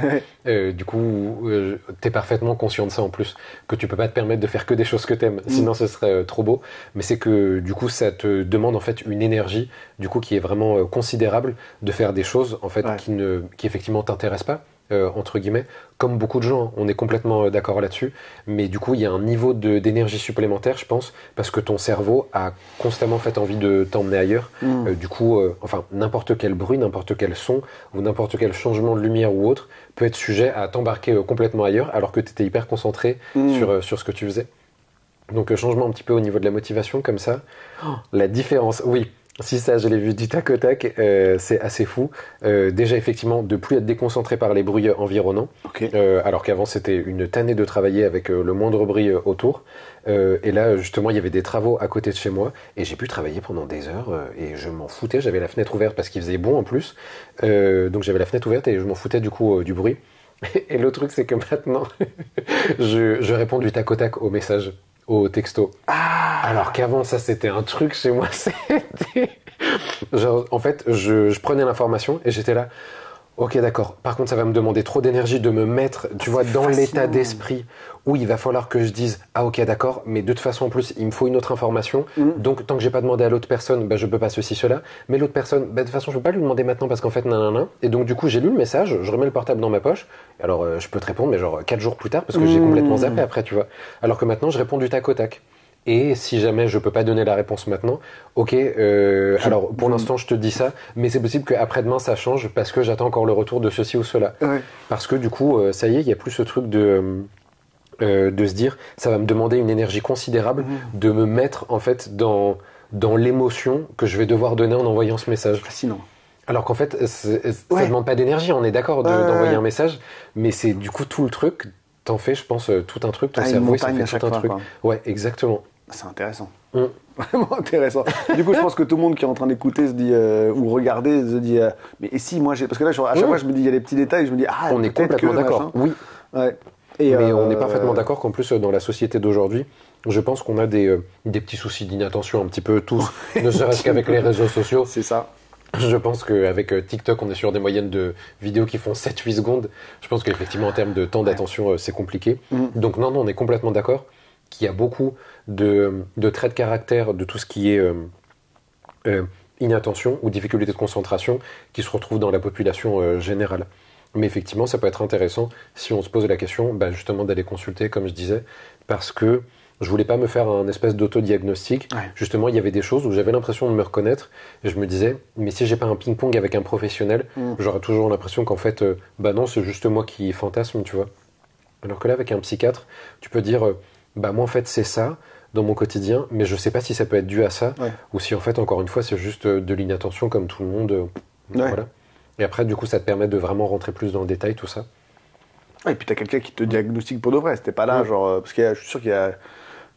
Enfin, j'ai pas envie de dire ça, mais j'ai l'impression que 80% des gens qui disent qu'ils sont autistes, ils disent bah, je suis autiste. Je suis pas sûr que l'autiste, le véritable autiste saurait dire je suis. Enfin, c'est compliqué, quoi. Donc, c'est vrai que les autodiagnostics, c'est pas toujours dingue. C'est comme la dépression, les choses comme ça. Je pense que c'est des trucs un peu touchy comme ça.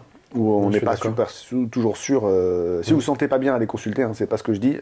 Mais juste, c'est faut faire gaffe à ça. Fascinant, d'accord. Et est-ce qu'il y a des choses que tu as l'impression d'avoir perdues en termes de créativité, justement? Oui. Ouais, un peu quand même. Il y a un côté. Ça, je suis parfaitement conscient de ça. Et les jours où je prends mon traitement, je peux être un petit peu moins foufou, quoi. Si tu vois ce que je veux dire. Et, mais je me rends compte après. D'accord.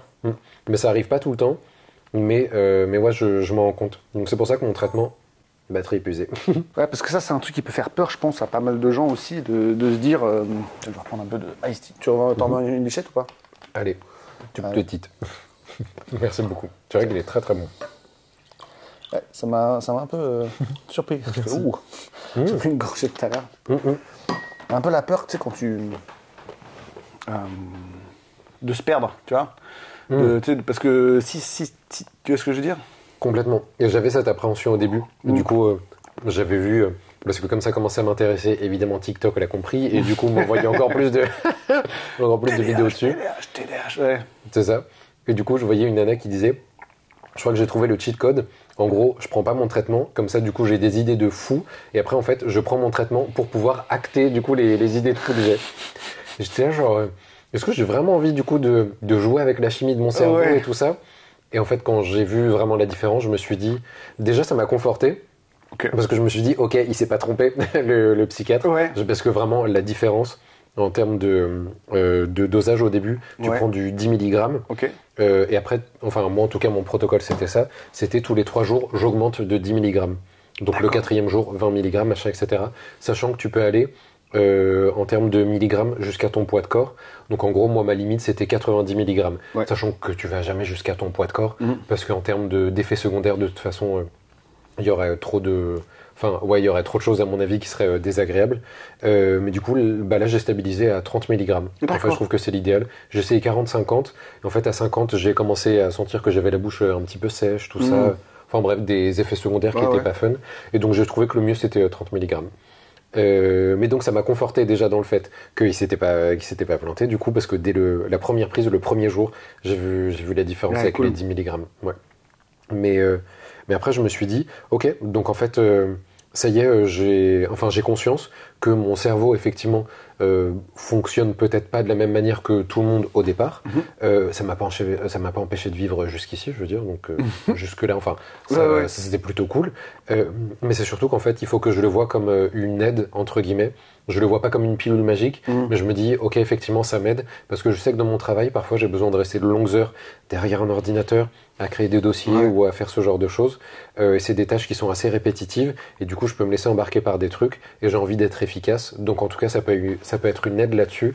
Mais du coup, je le prends pas tous les jours, par exemple. Typiquement, c'est pas quelque chose que je vais prendre tous les jours, parce que j'en vois pas forcément l'intérêt. D'accord. En fait, c'est pas forcément quelque chose que tu prends tous les jours 30 mg pour avoir cet effet machin. En fait, ça a une espèce d'effet de dose sur 24 heures, ou je sais pas, sur une certaine période. C'est ça. Oui, pardon, je ne l'ai pas précisé au début, mais effectivement, c'est tous les matins.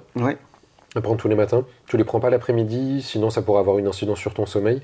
Mais effectivement, le sevrage, en fait, c'est le soir même. Donc ça veut dire que en fait, tu en ressens plus les effets le lendemain. D'accord, ok. Donc très souvent, en fait, la plupart des gens, soit c'est par exemple des étudiants, du coup c'est compliqué pour eux. Donc peut-être qu'ils le prennent du lundi au vendredi, et le week-end ils en prennent pas, tu vois. Ouais, d'accord, ok. Parce que, alors, je triture le sujet, hein. Si jamais c'est too much, mais au contraire. tu me dis. Hein. J'aime tellement le fonctionnement du cerveau. Ouais, et puis la manière interne. Et du coup, quand tu le prends, ça te rend pas... Parce que j'imagine que tu as moins de variations d'humeur dans la journée aussi. Je suppose qu'ils vont en parallèle avec je suis génial mon idée, mais qu'est-ce que je suis une merde, j'arrive pas à écouter, machin et tout. Mais du coup, est-ce que t'es plus est-ce que ça te rend pas un peu parce que à un moment donné, je faisais de la méditation de manière très très très très très régulière. Et en fait, je m'étais rendu compte que j'aimais pas la neutralité de ma vie à ce moment-là. Et je me demandais si les jours où tu les prenais, tu te sentais pas un peu c'est un peu neutre, c'est un peu Gouvani la vie là, tu sais, c'est un peu basique, basic life un peu. Est-ce que ça t'as ce côté-là un peu ou pas? Je vois très bien ce que tu veux dire. J'en avais l'appréhension, mais j'ai pas l'impression que ce soit vraiment le cas. Dans le sens où c'est vrai qu'avant j'avais, comme tu dis, vraiment ces pics à l'intérieur d'une même journée. Et du coup, c'est comme ça en fait que j'avais commencé à consulter. Parce que je me disais, c'est bizarre quand même. Du coup, je me dis, il y a effectivement des moments où j'ai l'impression d'être. Alors, j'emploie des termes du coup de santé qui sont pas du tout adaptés, mais j'avais l'impression que j'étais maniaque et du coup j'avais une énergie, j'avais envie de sauter partout. Et du coup, de crier sur tous les toits, je vais faire ci, je vais faire ça. Et puis alors, vraiment, à un moment, je m'assois et je suis là genre... et tu sais, et j'attends, et vraiment rien qui peut se passer. Je me dis, mais c'est pas possible. Je me dis, est-ce que je suis bipolaire? Tu vois, je sais pas c'est quoi la bipolarité, est-ce que c'est ça, tu vois, d'être ça? Est-ce que je suis maniaco-dépressif? Et puis du coup, j'en parle, donc un professionnel, un psychiatre, il me dit non, parce que du coup, maniaco-dépressif, en fait, c'est effectivement par phase, mais par contre, il faut que chacune des phases dure assez longtemps, donc on peut pas parler du coup d'un trouble dépressif, d'être maniaco-dépressif, si ça dure pas pendant de manière consécutive tous les jours pendant plus de 3 semaines, etc. Je dis, ah non, moi c'est à l'intérieur de la même journée, donc c'est sûr que c'est pas ça. Il me dit, ah d'accord. Et donc du coup, on discute un petit peu plus de ça. Mais ça par contre je voyais bien que parfois j'en souffrais, donc je pense que là en fait je suis arrivé à un équilibre où c'est vrai que certains jours où je prends mon traitement, je peux avoir l'impression que c'est la fameuse baseline dont on parlait tout à l'heure, où il y a peut-être un petit peu moins de reflets, mais du coup c'est vraiment pas toutes les fois où je prends mon traitement. Je pense qu'il y a aussi qu'est-ce que je fais ce jour-là, du coup si je suis très concentré sur quelque chose qui va vraiment prendre toute mon attention, je me dis ok c'est important, là on est sur un projet où je peux pas déconner parce qu'il y a plusieurs équipes autour et tout. Donc je pense qu'il y a ça qui peut jouer. Et après aussi le contact, dans le sens où si je suis au contact, par exemple, d'élèves qui sont plutôt de bonne humeur, etc., moi aussi, enfin, je suis complètement dedans. Je suis quelqu'un quand même de très vivant. Mais c'est vrai que parfois, il y a certains jours où si en fait je reste concentré à l'ordi toute la journée, je vois qu'à la fin de la journée, je suis peut-être...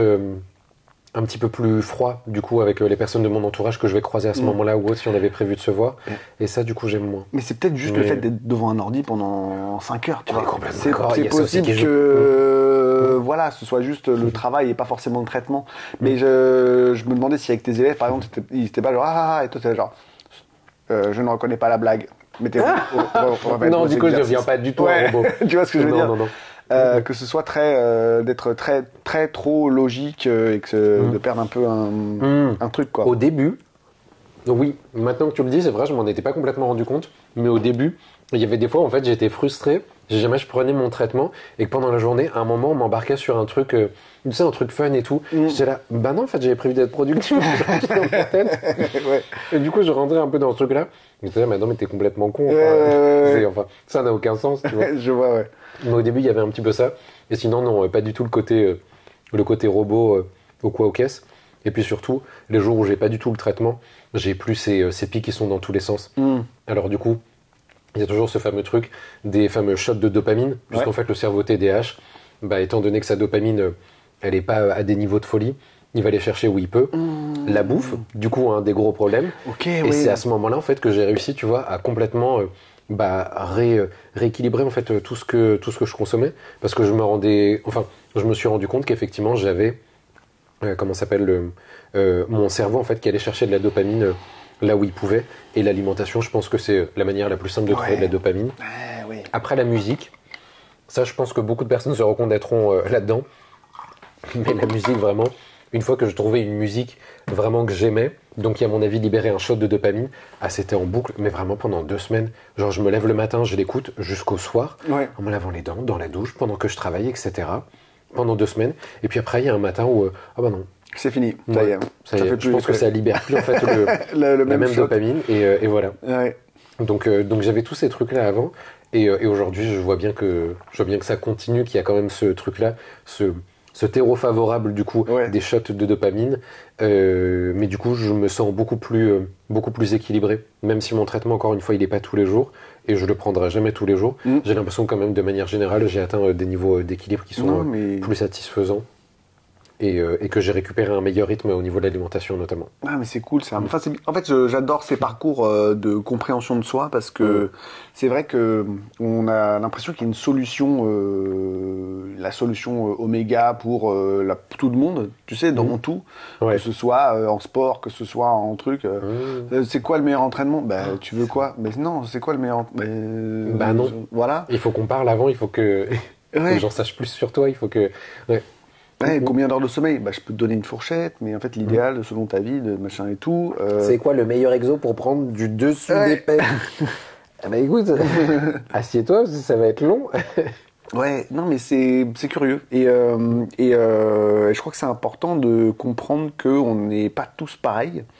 Et qu'il faut farfouiller, quoi, et que c'est pas fini. Entièrement d'accord là-dessus. Ce sera jamais fini, tu sais. Je pense qu'il y a toujours des niveaux, et puis la vie change aussi, selon les nouveaux projets qui arrivent, les nouvelles choses que tu fais. À un moment donné, il faut s'organiser et refaire les choses un peu. C'est fascinant. Et donc la marche, parce que tout ça, parti de là. tout cet arc-là vient du fait qu'on parlait de la marche et de l'importance que ça a dans la vie. Donc en effet, pour le stress, pour remettre le cerveau à niveau, moi j'adore. Enfin, je le fais spontanément en fait. C'est-à-dire que j'ai vraiment besoin d'aller marcher, quoi. Si je fais pas, je compte pas mes pas, mais si j'ai pas mes 12, 13, 15 par jour, voilà, souvent je me trouvais une excuse pour sortir. Quand je suis au téléphone, je peux pas rester assis, je ne sais pas rester assis au téléphone, c'est horrible. Et je trouve encore une fois, en termes d'hygiène de vie, c'est cool, quoi, tu sais, pour circulation sanguine, et même juste remettre sa tête à niveau, et passer un moment avec soi aussi, c'est pas mal. Et t'écoutes des podcasts en marchant ou pas beaucoup ? Ça m'arrive, c'est podcast ou musique la plupart du temps. D'accord. Parce que du coup, en ville, c'est vrai que je trouve pas ça forcément hyper fun, tu vois, le bruit des voitures et tout. Non. Puis quand je parlais tout à l'heure de ce côté, tu sens que tu as eu 1 heure, 1 heure et demie pour toi. Je trouve que ça aussi, ça rentre en ligne de compte. Du coup, si j'écoutais pas de la musique ou un podcast, du coup, je serais beaucoup plus... spongieux, en fait, je récupérais, tu vois, et ça arrive quand même, tu sais, tous les klaxons que t'entends, les gens qui se crient dessus, les vélos qui sont à 2 doigts de t'écraser ou quoi, ou caisse. Donc là, je trouve que ça permet, justement, en mettant un casque, de pouvoir un peu se couper de ça et de vraiment ressentir cette idée de 1 heure, 1 heure et demie pour soi. Non, mais c'est important. Et puis juste pour le NEAT, enfin la baseline de NEAT, comme tu as dit. Complètement, J'ai jamais été aussi sec de toute ma vie depuis que je marche 1 heure par jour. Et en fait, ce qui est intéressant, donc tu parlais que ça augmente, que tu avais quand même de l'appétit, mais la marche, ça donne pas si faim que ça, et pourtant tu arrives à quand même brûler de la calorie en plus. Enfin, c'est super intéressant, quoi. C'est un outil qu'on sous-estime, un peu comme le sommeil. Je pense que sommeil, marche, il y a moyen que ce soit un beau petit combo, peut-être même avant l'alimentation ou l'exercice. Je suis quand même assez fan de. Bien sûr, on est complètement d'accord. Voilà, mais imaginons quelqu'un qui vraiment ne pratique pas du tout de sport, qui a une alimentation qui lui appartient. Si jamais elle avait un mauvais sommeil et qu'elle marchait pas, effectivement, elle récupère un meilleur sommeil et tu la mets à la marche. Bah déjà, la différence, elle est monumentale. Puis comme tu dis, en termes de circulation sanguine, en termes de règlement hormonal aussi, je pense. Et tout bêtement, parce que enfin, le corps, il est fait pour ça, quoi. Il est fait pour bouger, donc forcément, il va nous faire savoir qu'il est content, entre guillemets, de ça, quoi, qu'il y trouve son compte. Est-ce que sûr. Tu trouves des idées pendant que tu marches? Oui. Et parce que Nietzsche, tu sais, il faisait ça. En fait, il passait sa journée à marcher, 5-7 heures à marcher par jour. Et c'est comme ça qu'il réfléchissait, en fait. Il réfléchissait à l'orthographe de son nom. Me demande pas, parce que je sais pas où est le Z, où est le C, le machin, le truc. Et c'est comme ça qu'il avait... Du coup, ses idées, enfin, il exprime que... C'est pas toujours pas toujours des super idées. En fait, il avait des idées de dingue, mais... Comme toutes les idées. Ouais, c'est ça. Mais voilà, c'est... D'accord, c'était la marche qui le... Et je sais pas si c'est le rythme de la marche qui crée comme un espèce de vrombissement, qui éteint un peu le monde et qui te permet d'aller choper des trucs. C'est souvent, comme on dit, c'est dans la douche ou quand t'es pas trop en train... Donc t'es pas sollicité par autre chose. C'est ça, quand t'es pas en train de scroller sur TikTok, c'est rare d'avoir des idées en scrollant sur TikTok. Le pire, c'est, tu sais, quand tu regardes des vidéos, que t'as une idée, et qu'en fait tu scrolles et tu dis, ah putain, c'était quoi déjà mon idée? Ouais, je ne supporte pas. C'est affreux, ça. Ça, c'est affreux, parce que du coup, et des fois, je sauvegarde des vidéos, parce que je dis, ça, je penserais à, et puis après, je retourne la vidéo et je fais... Qu'est-ce que j'avais eu comme idée? C'était quoi déjà? C'est affreux. Ouais, ça c'est vrai que c'est frustrant. Mais oui, c'est vrai, c'est intéressant. Étant donné qu'en plus, quand je marche, moi je mets un casque avec une isolation, isolation sonore. Alors on est sur un truc Amazon vraiment 50 balles, je pense, vraiment entrée de gamme, mais qui fait très bien le job. Où du coup, t'as quand même ce sentiment effectivement où c'est un petit peu étouffé, et j'ai l'impression que je suis plus à l'écoute de mon corps. Du coup, parce que tu parlais du vrombissement. Désolé, je t'ai challengé. Ouais, t'aurais pu choisir un mot plus simple. Mais du coup, le contact du talon et des pieds dans le sol, j'ai l'impression de plus les ressentir, ou peut-être d'y faire un peu plus gaffe, je sais pas. Puis effectivement, il y a des idées qui peuvent passer et en fait, tu peux plus facilement les saisir, j'ai l'impression. Et puis aussi des moments où, ça arrive beaucoup moins, où juste je lève la tête, je fais genre, il y a du ciel bleu avec du ciel... Genre, il y a un oiseau. Il est beau ce bâtiment, je l'avais jamais vu, parce que du coup, tu regardes un peu plus haut. Ouais, voilà, exactement. Au lieu d'être sur le téléphone comme ça. Complètement. Versus quand tu es sur la moto, par exemple, ça peut m'arriver de passer un moment dans une rue qui est jolie ou un truc comme ça, mais tu es concentré sur la route, donc tu sais, tu es pris par autre chose. Versus là, tu sais que c'est un moment qui, entre guillemets, t'appartient, et que, comme en plus je sais que parfois il y a une sorte de time cap, entre guillemets, parce que je sais que je mets 1 heure pour aller marcher à tel endroit, ou alors que faire le tour de mon pâté de maison, de plusieurs pâtés de maison en l'occurrence, me prend pile 45 minutes, je sais que pendant ce temps-là, c'est pas grave si je perds du temps à regarder les oiseaux ou autre, parce que de toute façon, c'est pas du temps que je vais récupérer ailleurs. Ou alors si je voulais le récupérer, je ferais mes mails en même temps, mais du coup, on perd complètement le bénéfice dont je parlais. Donc ouais, c'est vraiment l'opportunité de laisser du coup ton cerveau vaguer effectivement à ces différentes réflexions ou autres, et saisir certaines idées parfois à récupérer. Mais j'aime bien j'adore les transports entre guillemets. C'est de la déculpabilisation pour moi de ne rien faire par rapport à quand je suis à la maison. Je sais pas si t'as ça, la culpabilité d'être en train de ne rien faire. Donc moi là, je joue un peu de musique, mais je le fais jamais chez moi parce que je prends jamais le temps de le faire à la maison. Et donc ça va être un nouveau truc. Il faut absolument que je prenne le temps, même d'aller traîner, de sortir et puis d'aller ne rien faire en fait. De dire je vais aller, je sais pas, je vais traîner sur le quai. Voilà, on va dire. Et d'aller. Vraiment, ça fait du bien. Enfin, le cerveau, il. Mais je fais plus. Enfin, toi, je sais pas si. Parce que toi, du coup, avec la marche, là, t'intègres en fait une partie, mais ça reste quelque part de l'optimisation, en quelque sorte. Mais c'est normal, hein, tu vois. Moi, je fais pareil. Mais c'est ce que je commençais à me dire l'autre jour, là. On a fait une balade avec Lucie. Et on a fait d'ici jusqu'à la Seine, on est allé jusqu'à la Tour Eiffel, puis on est revenu. Donc c'est une jolie balade. Ouais. En fait, je me dis, mais en fait, c'est trop bien de juste. Tu prends 3-4 heures et rien. Enfin rien, on parlait, tu vois. C'est cool. Mais de faire ça tout seul aussi, des fois. Tu sais, d'aller ne rien faire. Et je pense que comme on a accès à tout le temps, on arrête de faire ça, de rien faire. Moi, je suis d'accord. Tu peux tellement tout le temps avoir une sollicitation. Ouais, il y a toujours un truc à faire aussi. Parce qu'il y a toujours un commentaire à répondre, il y a toujours une idée à essayer de mettre en place. Enfin voilà, c'est pas évident. Ouais. Et c'est vrai que c'est un truc que j'aimerais bien mettre en place. Est-ce que tu as un time cap ou pas? Il est 16h. Non. Non, ça va. Ok, ça marche. C'est bon, ça va.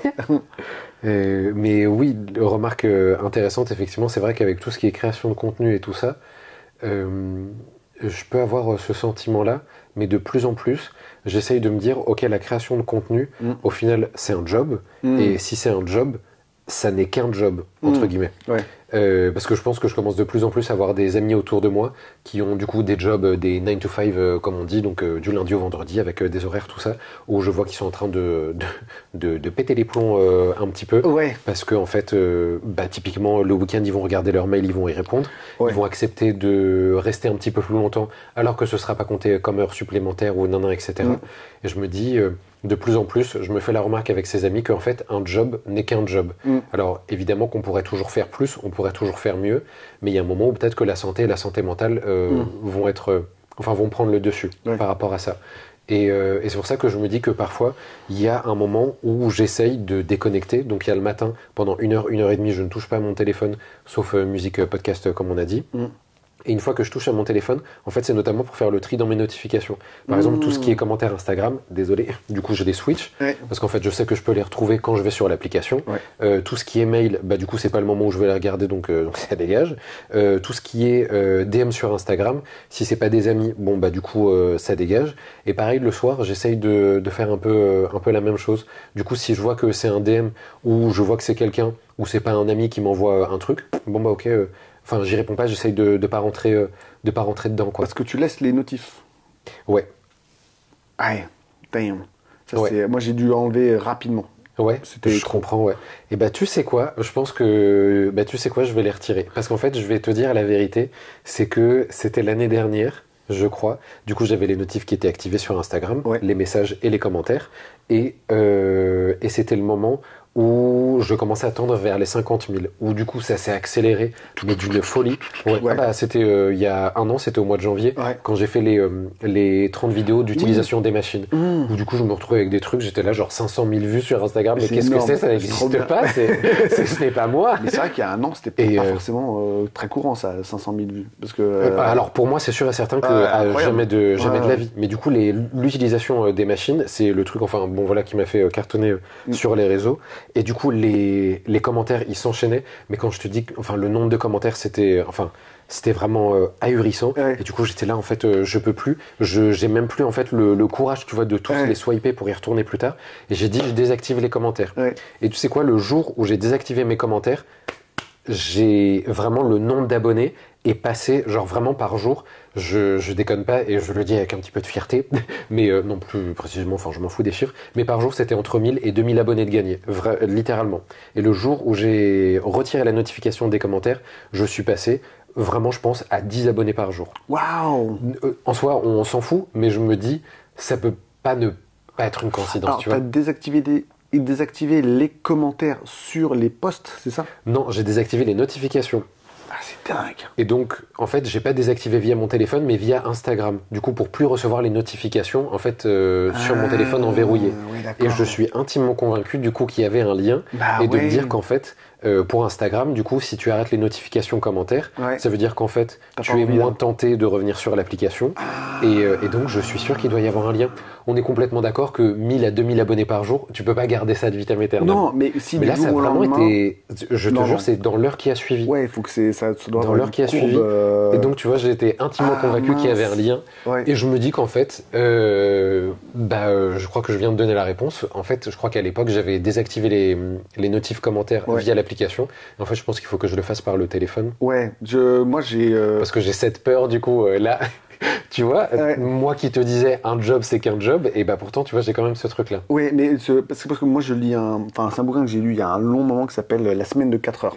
Ah ouais, non justement je l'ai pas lu. Bon. Parce que la première fois que j'ai lu le titre, j'étais là, oui, fous-toi de ma gueule, 4 heures, t'as raison. Ouais.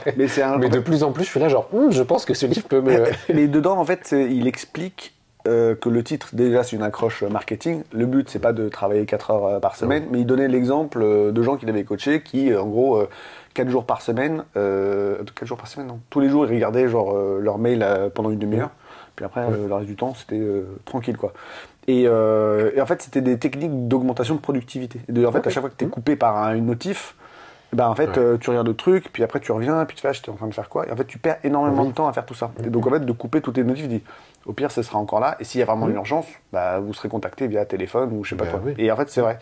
Et au départ j'aimais bien par exemple sur TikTok avoir les notifs, parce que t'es content, t'es sollicité et tout. Sûr, mais au bout d'un moment c'est épuisant et je sais, parce que toi je crois que t'es en la lune là, je sais pas comment ça s'appelle. Ne pas déranger. Ne pas déranger. Oui. Et donc ça déjà c'est cool, parce que ça c'est. Moi je suis tout le temps en ne pas déranger aussi. Ah oui ouais. Mais comme tu dis, enfin s'il y a une urgence, la personne m'appelle et si elle m'appelle, enfin ça sonnera. Ouais. Mais si c'est un message, c'est qu'a priori c'est pas une sururgence. C'est ça. Et il y a rien qui peut être plus important que... Ça l'a enlevé depuis que j'ai mis la mise à jour, mais en fait tu peux faire ne pas déranger ce que ça fait. Donc les gens que je connais, ça laisse. Oui. Et les gens que tu ne connais pas, messagerie. Et ma messagerie c'est bonjour, vous êtes sur cette messagerie parce que je ne sais pas qui vous êtes. Laissez-moi un message, sinon je ne vous rappelle pas. J'adore. Et donc comme ça en fait, c'est ce qu'il dit. Par exemple dans le truc, les mails c'est pareil, c'est réponse automatique. Ouais.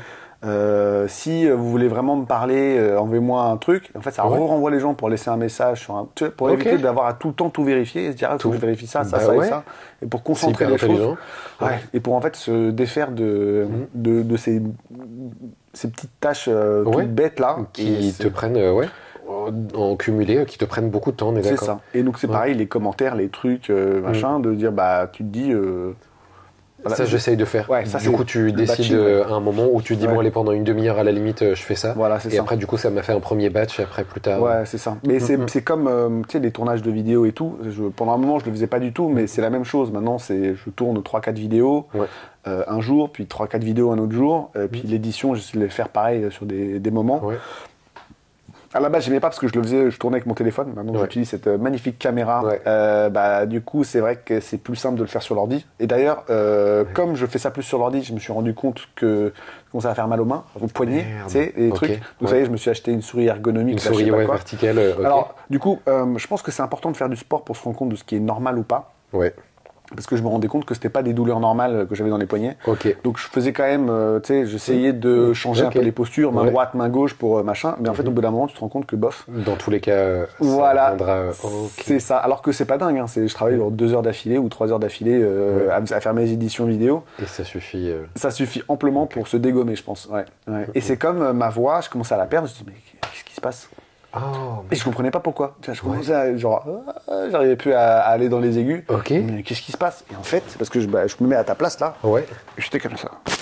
Ah ouais? Je pense que pour travailler sur l'ordi. Je crois que je me suis écrasé les cordes vocales et du coup je parlais comme ça, tu vois. Voilà. Et donc, ça doit être flippant de. Mais ouais. Et en fait, pendant 2 semaines, je suis là genre mais je comprends rien. En plus, j'avais un week-end avec des potes, on a fait de la musique, je l'ai posté sur Insta vite fait. Et c'est là genre allez vas-y, moi je suis toujours motivé pour chanter, c'est pas grave, je chante pas de dingue, mais en fait j'arrivais pas et j'étais trop frustré tout le week-end et c'était marrant de se rendre compte de ça. Et je pensais que c'est parce que je tournais trop de vidéos d'affilée, mais en fait non, c'est parce que je m'écrasais. La position au moment où tu fais. C'est ça. Donc maintenant je vais essayer de me mettre plutôt au bureau, avoir une posture plus. On en apprend. Hein. Quand j'étais petit, le seul truc que je voulais pas, c'était travailler sur un bureau. Ouais. Donc voilà, ça y est, je vais enfin arriver au stade où il va falloir que tu as cédé. C'est ça. Mais je suis d'accord qu'un bureau bien agencé, ça fait vraiment la différence quand tu travailles. Ah oui, mais toi, tu as le bureau up-down là. J'avoue, ouais, c'est cool. Ouais, franchement, ça fait vraiment la différence. Ouais. Parce que, encore une fois, il y a. Enfin, j'estime pas qu'il y a vraiment ce truc de la mauvaise posture, vraiment qu'il faut. Enfin, vraiment, c'est le démon, quoi, la mauvaise posture. Mais c'est l'idée qu'en fait, ça te permet de bouger et de changer de position régulièrement. Ouais. Et c'est ça, en fait, qui fait la différence. Bah, c'est un peu comme ce que je disais pour l'ordi, c'est-à-dire que c'est pas le mouvement en lui-même qui est mauvais, c'est la répétitivité constante de la posture fixe et tout, quoi. Ouais, je suis d'accord. Surtout pour le montage, en plus, tu fais tout le temps les mêmes mouvements. Enfin, du coup, tu viens pas bouger un moment pour mettre en pause la main. Ou alors, quand taper, tu vois, échanger, ça doit vraiment être le même mouvement qui se répète. Découpage, machin. Puis après, tu sais, rapprocher les trucs. Parce que c'est vrai que maintenant, toi, c'est le montage vidéo, c'est plutôt... Comment ça se passe? Parce que tu dérushes un peu le... Parce que j'étais en train de réfléchir pendant un moment, j'ai contacté d'ailleurs, j'ai oublié comment il s'appelle. Oui, Thomas. Voilà, Thomas, et je crois que je lui ai pas répondu. Je crois que j'ai fait une, tu sais, comme toi avec le SMS, tu sais, est-ce que tu peux, genre, tu sais, et genre, il faudra que j'y revienne, et je crois que je suis jamais retourné, malheureusement. En soi, enfin, tu vois, même ça, un message. Ouais, mais même ça, c'est parlant, du coup, si, tu t'en es pas, entre guillemets, souvenu avant, c'est peut-être que, enfin, tu vois, t'en as pas le besoin, et que là, pour l'instant, ton système, du coup, de faire le montage toi-même, en fait, te convient. Sinon, je pense que ça te serait revenu un moment en tête. Mais non, je crois que c'est parce que je lui avais demandé, et ça se passe comment? Okay. Tout ça, l'envoi des vidéos et tout. Parce que du coup, moi, parce que quand je tourne... Oui, ça aurait été la première fois que tu fais... Tu vois qu'ils mettent pas ces séquences-là, tu vois. Tu vois ce que je veux dire ou pas? Si j'ai t'envoyé mes rushs pour une vidéo verticale d'1 minute 30, tiens-toi bien, je pense que Thomas doit recevoir une vidéo qui dure 9 minutes, a priori. Wow, 9-10 minutes. Damn. Parce qu'en plus, moi, tu sais, je me déplace tout le temps pour essayer d'avoir un truc dynamique. TDAH incoming, puisque parfois je change de place et je suis là genre oh, putain c'était quoi la phrase que j'ai dit avant, j'ai terminé sur quoi? Mais du coup ça me le fait beaucoup moins, mais oui t'as toujours c'est ça, puis en plus en bougeant ce que je te disais tout à l'heure, la lumière, du coup il faut attendre du coup qu'il refasse la mise au point, l'ISO et compagnie, donc non, évidemment qu'il fait un montage des moments qui sont les mieux, et surtout ce qui est très pratique je trouve, c'est que en fait t'as un gain de temps parce qu'au moment où tu montes, au moment où tu tournes, pardon, je trouve que t'es dans une énergie où tu sais en fait à quoi ça va ressembler si jamais tu mets ces deux bouts là les uns à la suite des autres, et du coup tu peux peut-être faire 2-3 prises à la suite et dire ok tu gardes la deuxième. Ah oui, d'accord. Tu vois ce que je veux dire? Pendant et ça c'est hyper pratique. D'accord, ok. Ça du coup je trouve ça vraiment pas mal. Après tu peux donner du coup des indications supplémentaires, et puis après c'est comme toute collaboration, au bout d'un moment ça y est, il sait c'est quoi l'état d'esprit, la dynamique dont j'ai envie, etc. Donc au bout d'un moment ça se fait assez naturellement. Cool. Et au début en fait ce qui m'a proposé du coup c'était 2 versions d'une première vidéo, et je lui ai dit je préfère celle-ci, est-ce que sur celle-ci on peut changer la couleur de la typo, est-ce que du coup tu peux augmenter la cadence des moments où on passe d'un plan à l'autre, est-ce que tu peux ceci, cela, etc. Donc comme en fait j'estime que monteur c'est un vrai métier, je me dis si je lui explique ce que je veux, après c'est à lui de travailler là-dessus, et ensuite on fait un échange. Je pense que ça devait être le 3e ou 4e à qui j'ai fait appel, je pense 3. Je suis passé par le site Fiverr, je sais plus si je t'avais dit. Non, mais c'est intéressant. Fiverr.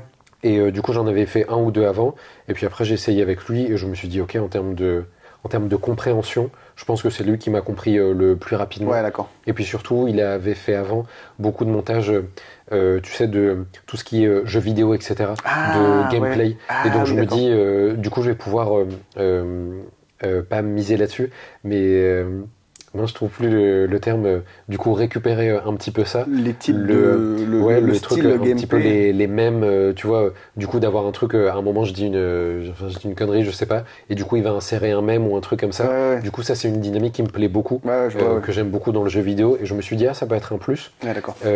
Et du coup typiquement il a bien compris ça, du coup la consigne. Donc c'est pour ça. Du coup, c'est un coup de chance parce que peut-être que j'aurais dû encore essayer encore beaucoup de monteurs. Ouais. Et allez. Dernière goutte.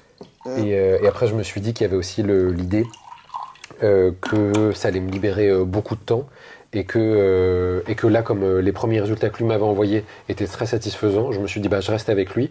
Et en fait, ça va se faire sur le long terme. Enfin, c'est comme toute collaboration, je pense. Du coup, elle se développe du coup sur le moyen long terme. Et aujourd'hui, enfin entre guillemets, j'ai quasi plus rien à lui dire. Et ça me fait gagner un temps de folie. Donc c'est son métier, donc évidemment je le paye pour ça. Mais du coup ça me fait quand même gagner un temps de folie, c'est évident. Et ça me permet d'avoir un rythme un peu plus soutenu, versus si c'est moi qui devais faire tout le montage. Du coup le rythme serait pas aussi régulier, et je pense que ça me prendrait beaucoup de temps et beaucoup d'énergie du coup, parce que là, une fois que j'ai filmé, en fait, bon, bah, ça y est, je me dis, c'est bon, je peux lâcher. Versus, si je dois me remettre dedans, tu sais. Bah alors, Coco. Ouais, j'ai mal il fatigue déjà, ça y est. Non, mais on va arriver à la fin, là, je pense. Oui, t'inquiète pas, c'est bientôt fini. Le pauvre. En plus, mais très utile, petit Coco, là. Mais oui, du coup, une fois que tu as filmé, du coup, je sais pas si toi ça te fait ça, mais du coup, le fait de te remettre dedans, du coup, tu revois en fait des choses dont tu te souviens que tu viens de faire, et du coup, ça peut te faire gagner en efficacité, en temps, versus quelqu'un qui va les découvrir pour la première fois. Et c'est ça au début où je me disais, bah mais je viens de filmer, donc en fait, je sais ce que je veux garder, je sais déjà, etc. Mais au final, je pense que d'avoir un point de vue extérieur, bah, au final, c'est aussi un point positif, et j'ai décidé de le prendre comme ça. De toute façon, ça se teste. Hein. À un moment donné, à mon avis, c'est ce qui va devoir se passer. Et puis voilà. Mais j'étais même pas sûr de quel rythme ou quel style j'avais.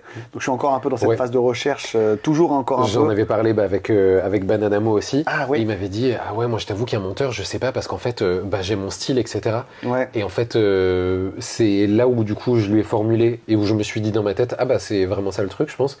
C'est que effectivement, même si tu as ton style, bah en fait, ton style, du coup, tu peux l'expliquer.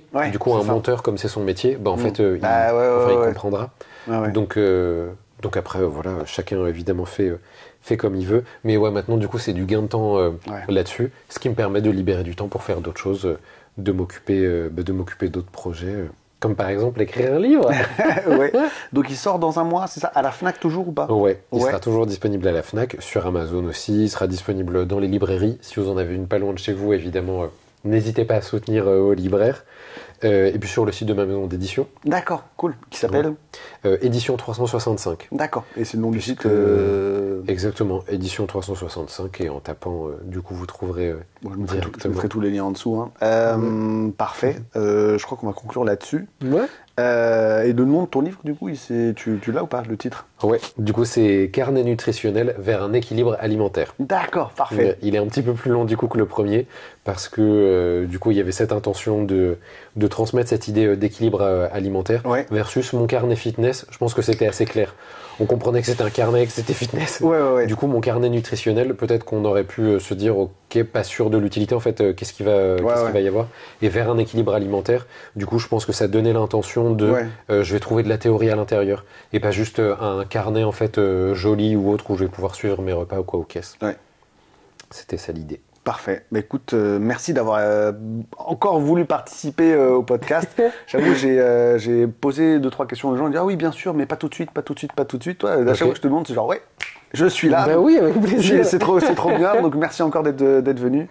Avec plaisir. Merci pour l'invitation. Parce que, enfin, du coup, c'est vraiment un instant de plaisir, un échange qui est toujours riche. Donc, je vois pourquoi attendre pour ça. Bah, c'est vrai que pour moi, c'est juste des conversations avec des gens avec qui j'ai envie d'avoir des conversations plutôt que. Il y a des gens qui ont beaucoup de questions et ils gardent les mêmes questions d'un invité à l'autre et du coup ça crée. Ils ont la même structure et c'est les réponses qui diffèrent.